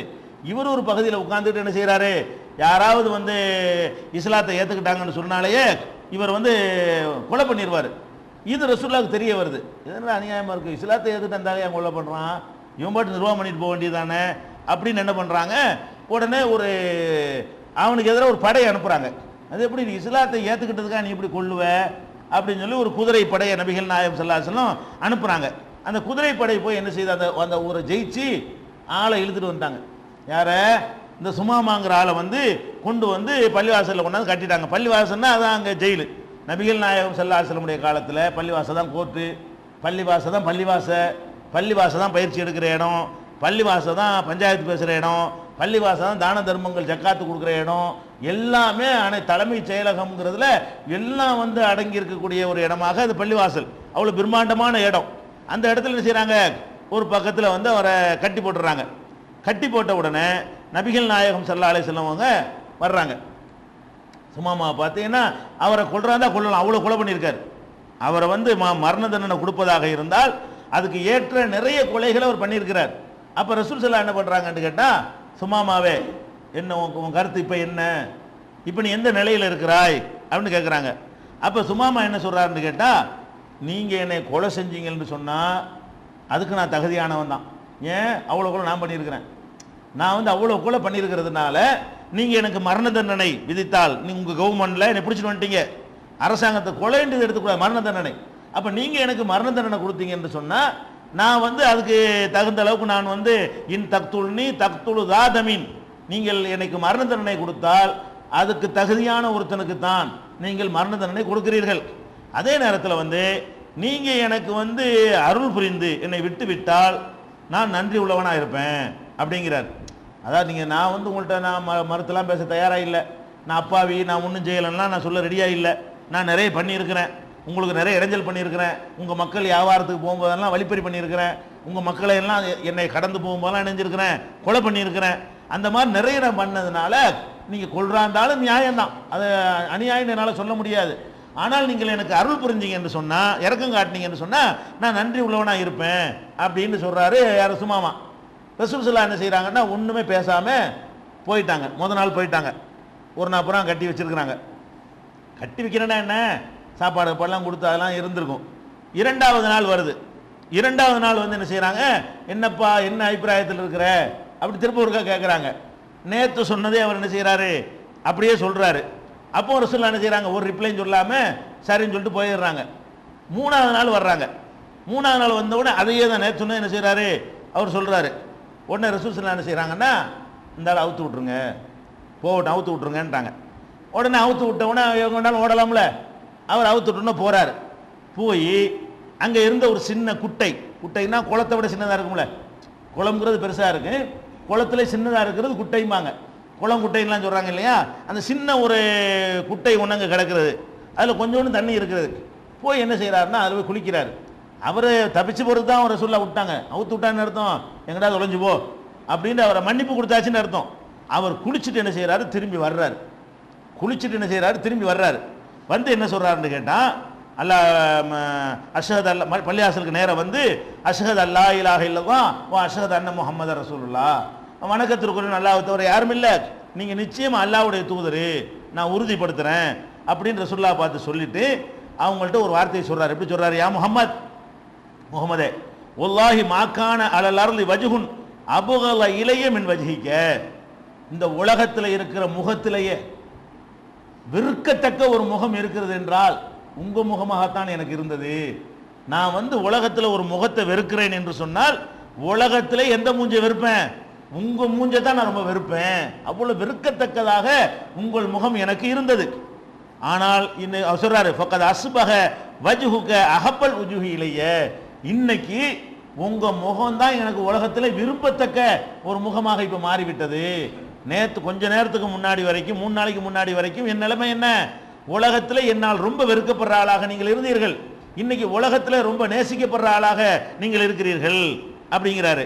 அடுத்து சொல்றாரு, வல்லாஹி மாக்கான மின் தீனின் அபுகல இலைய மின் தீனிக்க, உலகத்தில் இருக்கிற மார்க்கங்களிலேயே நீங்க கொண்டு வந்த மார்க்கம் தான் எனக்கு ரொம்ப வெறுக்கத்தக்க மார்க்கமாக இருந்தது. இன்னைக்கு அஸ்பஹ தீனுக்க அஹப்பத்தீனி இலைய, உலகத்தில் இருக்கிற மார்க்கத்திலேயே நீங்க கொண்டு வந்த மார்க்கம் தான் எனக்கு விருப்பமான மார்க்கமாக இருக்கிறது. அதே மாதிரி சொல்றார், வல்லாஹி மாக்கான மின் பலதின் அபுகல இலைய மின் பலதிக்க, உலகத்தில் இருக்கிற ஊர்களிலேயே நீங்க இருக்கிற இந்த மதீனாங்கிற ஊர் தான் மகா வெறுக்கத்தக்க ஊராக எனக்கு இருந்தது. அஸ்பஹ பலதுக்க அஹப்பல் பிலாதி இலைய, இன்னைக்கு உலகத்தில் இருக்கிற ஊர்களிலேயே எனக்கு ரொம்ப விருப்பமான ஒரு ஊர் இதுதான். உங்களுடைய குதிரை படையினர் என்னை பிடித்து வந்து விட்டார்கள், அதனால் நான் வந்து இப்படி உம்ராவுக்கு போயிட்டு நான் வணக்க வழிபாடு செய்ய போகலான்னு இருக்கிறேன்னு சொல்லி இப்படி பேசுகிறார். அப்போ இதில் நம்ம கவனிக்க வேண்டிய விஷயம் என்னன்னு கேட்டால், ஒருத்தரை பிடிச்சிக்கிட்டு வர்றாங்க, வந்து அவர் குற்றத்தை ஒப்புக்கொள்கிறாரு, கட்டி போட்டு ஜெயில்னா தானே, ஜெயில்னா அந்த குடிசையில் இருந்து ஜெயில் வைக்க பிடிச்சிட்டு ஓடி போயிடுவாங்களே, அந்த காலத்து ஜெயிலில் கட்டி தான் போட முடியும். இந்த காலத்து ஜெயில்னா இரும்பெல்லாம் உள்ள அடைச்சி வைப்பாங்க. அடைச்சி வைக்கிற அளவுக்கு பள்ளிவாசலில் கூரை, அப்போ அதில் கொண்டு இவரை கொண்டு அடைச்சி வைக்கிறோன்னா கூரையை பிடிச்சிட்டு ஓடி போயிடுவார். அதனால கட்டி போட்டு தான் வைக்க முடியும். விளங்குதா? சுதந்திரமாக இயங்குவதற்கு ஏற்றவாறு கட்டி போட்டிருப்பாங்க. விளங்குதா? இந்த கட்டி போட்டதில் நான் கவனிக்கணும், 3 நாள் கட்டி போட்டு தானே வச்சிருக்கிறாங்க. விளங்குதா? அப்போ தானே பிடிச்சிட்டு வந்திருக்கிறாங்க. யாராச்சும் பயான் பண்ணாங்களா அவருக்கு? போய் ரசூல் ஸல்லல்லாஹு அலைஹி வஸல்லம் சந்திச்சது 3 தடவை தான். ஒரு நாளைக்கு ஒரு தடவை தான் பார்த்துருக்குறாங்க. அவரை ஒரு தடவை தான் என்ன கேட்குறாங்க, என்னப்பா உங்க கருத்து என்ன, இதான் கேட்குறாங்க. வேற ஒன்றும் கேட்கவே இல்லை. 3 நாள் கேட்டது என்ன, உங்க கருத்து என்னன்னு தான் கேட்டாங்க. இந்த 3 நாள் அவர் எதனால மாறினார் தெரியுமா? அந்த 3 நாள் விட்டதே எதுக்கு தெரியுமா? இதை பார், நீ எப்படி இப்படிக்கான ஊரில் உட்காந்து எப்படி சாம்ராஜ்யம் பண்ணிக்கிட்டு இருந்த, அடே நான் எவ்வளோ பெரிய சக்கரவர்த்திங்க பார்ப்பா, மக்களோட மக்களாக வர்றது, எந்த பாதுகாப்பு இல்லை, பராக்கு இல்லை, முன்னாடி 25 பேர் பின்னாடி 25 பேர் இல்லை, சாதாரணமாக அந்த முகமது வர்றாரு, சாதாரணமாக போய் நிற்கிறாரு, சாதாரணமாக வெளியே போய்கிட்டு இருக்கிறாரு, சாதாரணமாக மக்களோட உட்காந்து பேசிகிட்டு இருக்கிறாரு. என்னடா இது, இவரை பற்றி அப்படி சொன்னாங்க, நம்ம வேற மாதிரி வெறுத்தமே. அந்த 3 நாளும் அந்த பள்ளிவாசலுடைய ஒவ்வொன்றையும் அவர் பார்க்கிறார். அப்படி அந்த அண்ணன் தம்பியா பழகுறது, சகோதரத்துவமா பழகுறது, நான்கு காட்டிக்கிறாது, சிம்மாசனம் இல்லாது, அரண்மனை இல்லாதது, கிரீடம் இல்லாதது, தங்க செருப்பு இல்லாதது, கோட்டை இல்லாதது, கொத்தளம் இல்லாதது, படுக்க பாய்தளவாணி கூட இல்லாதது, கட்டில் கூட இல்லாதது, சாப்பிட கூட வழி இல்லாத எல்லாத்தையும் பார்க்கிறாரு. இந்த மனுஷனை போட்டு எதிர்த்தோம், இவ்வளவு நெசமா இவர் சொல்ற உண்மையா தான் இருக்கு. அவருடைய வாழ்க்கை அப்படி கிட்ட இருந்து பார்க்கும்போது என்ன செய்யுது நமக்கு தெரியுதுன்னு சொல்லி, இஸ்லாம் மார்க்கத்தை பொறுத்த வரைக்கும் நீங்க பிரச்சாரம் பண்ண வேண்டியதே இல்லை, ஒன்றும் வேணாம். பள்ளிவாசலுக்கு மற்றவங்க வரலாம் என்கிற மாதிரி மட்டும் நீங்க நடந்து கொண்டீர்களே, ஆனால் அது கூட்டம் கூட்டமாக கொண்டாந்து சேர்த்தணும். நீங்க என்ன பண்றீங்க, பள்ளிக்கு நீ வராத, நீ வரா, பள்ளியில தான் கட்டியே போட்டிருக்காங்க. அவரை 3 நாள் எங்க கட்டி போட்டாங்க, பள்ளிவாசலில் கட்டி போட்டதான் அதிசயம் வருது. அப்ப பள்ளிவாசலுக்கு முஸ்லீம் அல்லாதவர்கள் வந்து பார்த்தார்களே, ஆனால் இந்த வணக்கத்தை பார்ப்பாங்க, உன்ன வரிசையை நிற்கிறத பார்ப்பாங்க. அப்படி சுத்தமாக வழிபாட்டுத்தலம் இப்படி சுத்தம் எங்கேயா இருக்குமா, அப்படிமா வருஷத்துக்கு ஒரு புது பாயை போட்டு வெள்ளை அடிச்சு இப்படிலாம் வச்சுக்கிறோமே, இதெல்லாம் பார்க்குறாங்க. பார்த்தா என்ன செய்வாங்க, வந்துட மாட்டாங்களா? நம்ம என்ன செய்கிறோம், நீங்கள்லாம் உங்களுக்குள்ள அனுமதி இல்லை, நம்மளால விளங்காம இப்படியே சொல்லி சொல்லி விரட்டி விட்டாங்க. அப்போ அவர் இந்த 3 நாள் பார்த்ததில் அவர் ஈர்க்கப்பட்டார, இவர் செஞ்ச அவ்வளவு தப்பையும் ரசூல் ஸல்லல்லாஹு அலைஹி வஸல்லம் மன்னிக்கிறாங்க. அப்போ இவர் வந்து என்ன வேண்டாலும் தண்டிக்கலாம் தானே. அப்படிப்பட்ட ஒரு ஆளை கூட நபி ஸல்லல்லாஹு அலைஹி வஸல்லம் அவர்கள் சாதாரணமான முறையில் விட்டதை பார்க்குறோம். இது புகாரியில் 4372வது ஹதீஸில் இருக்கிறது. இது தவறு செய்தவர்களை சாதாரணமாக மன்னிக்கிறது நீங்கள் பார்க்குறீங்க. அவங்களோட அந்த கொடுக்கல் வாங்கல், அவங்களோட பழகுனது, அவங்கள எப்படி வேலைக்கு சேர்த்து கொண்டாங்க, அவங்கள்ட்ட எப்படி உதவிகள் பெற்றுக்கொண்டாங்க, எப்படி பிற மதத்து மக்களை வந்து அவ்வளோ உச்ச நிலையில் வைத்து பார்த்து, அதான் நம்மளை உச்ச நிலையில் வைக்கிற மாதிரி அவங்களையும் உச்ச நிலையில் பார்த்து ரசூல் ஸல்லல்லாஹு அலைஹி வஸல்லம் எப்படி மகிழ்ச்சி அடைஞ்சாங்க என்பதை எல்லாம் பார்த்தா உலகத்தில் இதுக்கு நிகரான ஒரு மனித நேயத்தை யாரும் காட்டியிருக்க முடியாது. அதில் தனிச்சு விளங்குகிறது. அதை இன்ஷா அல்லாஹ் நாளைக்கு பார்க்கலாம் விரிவா.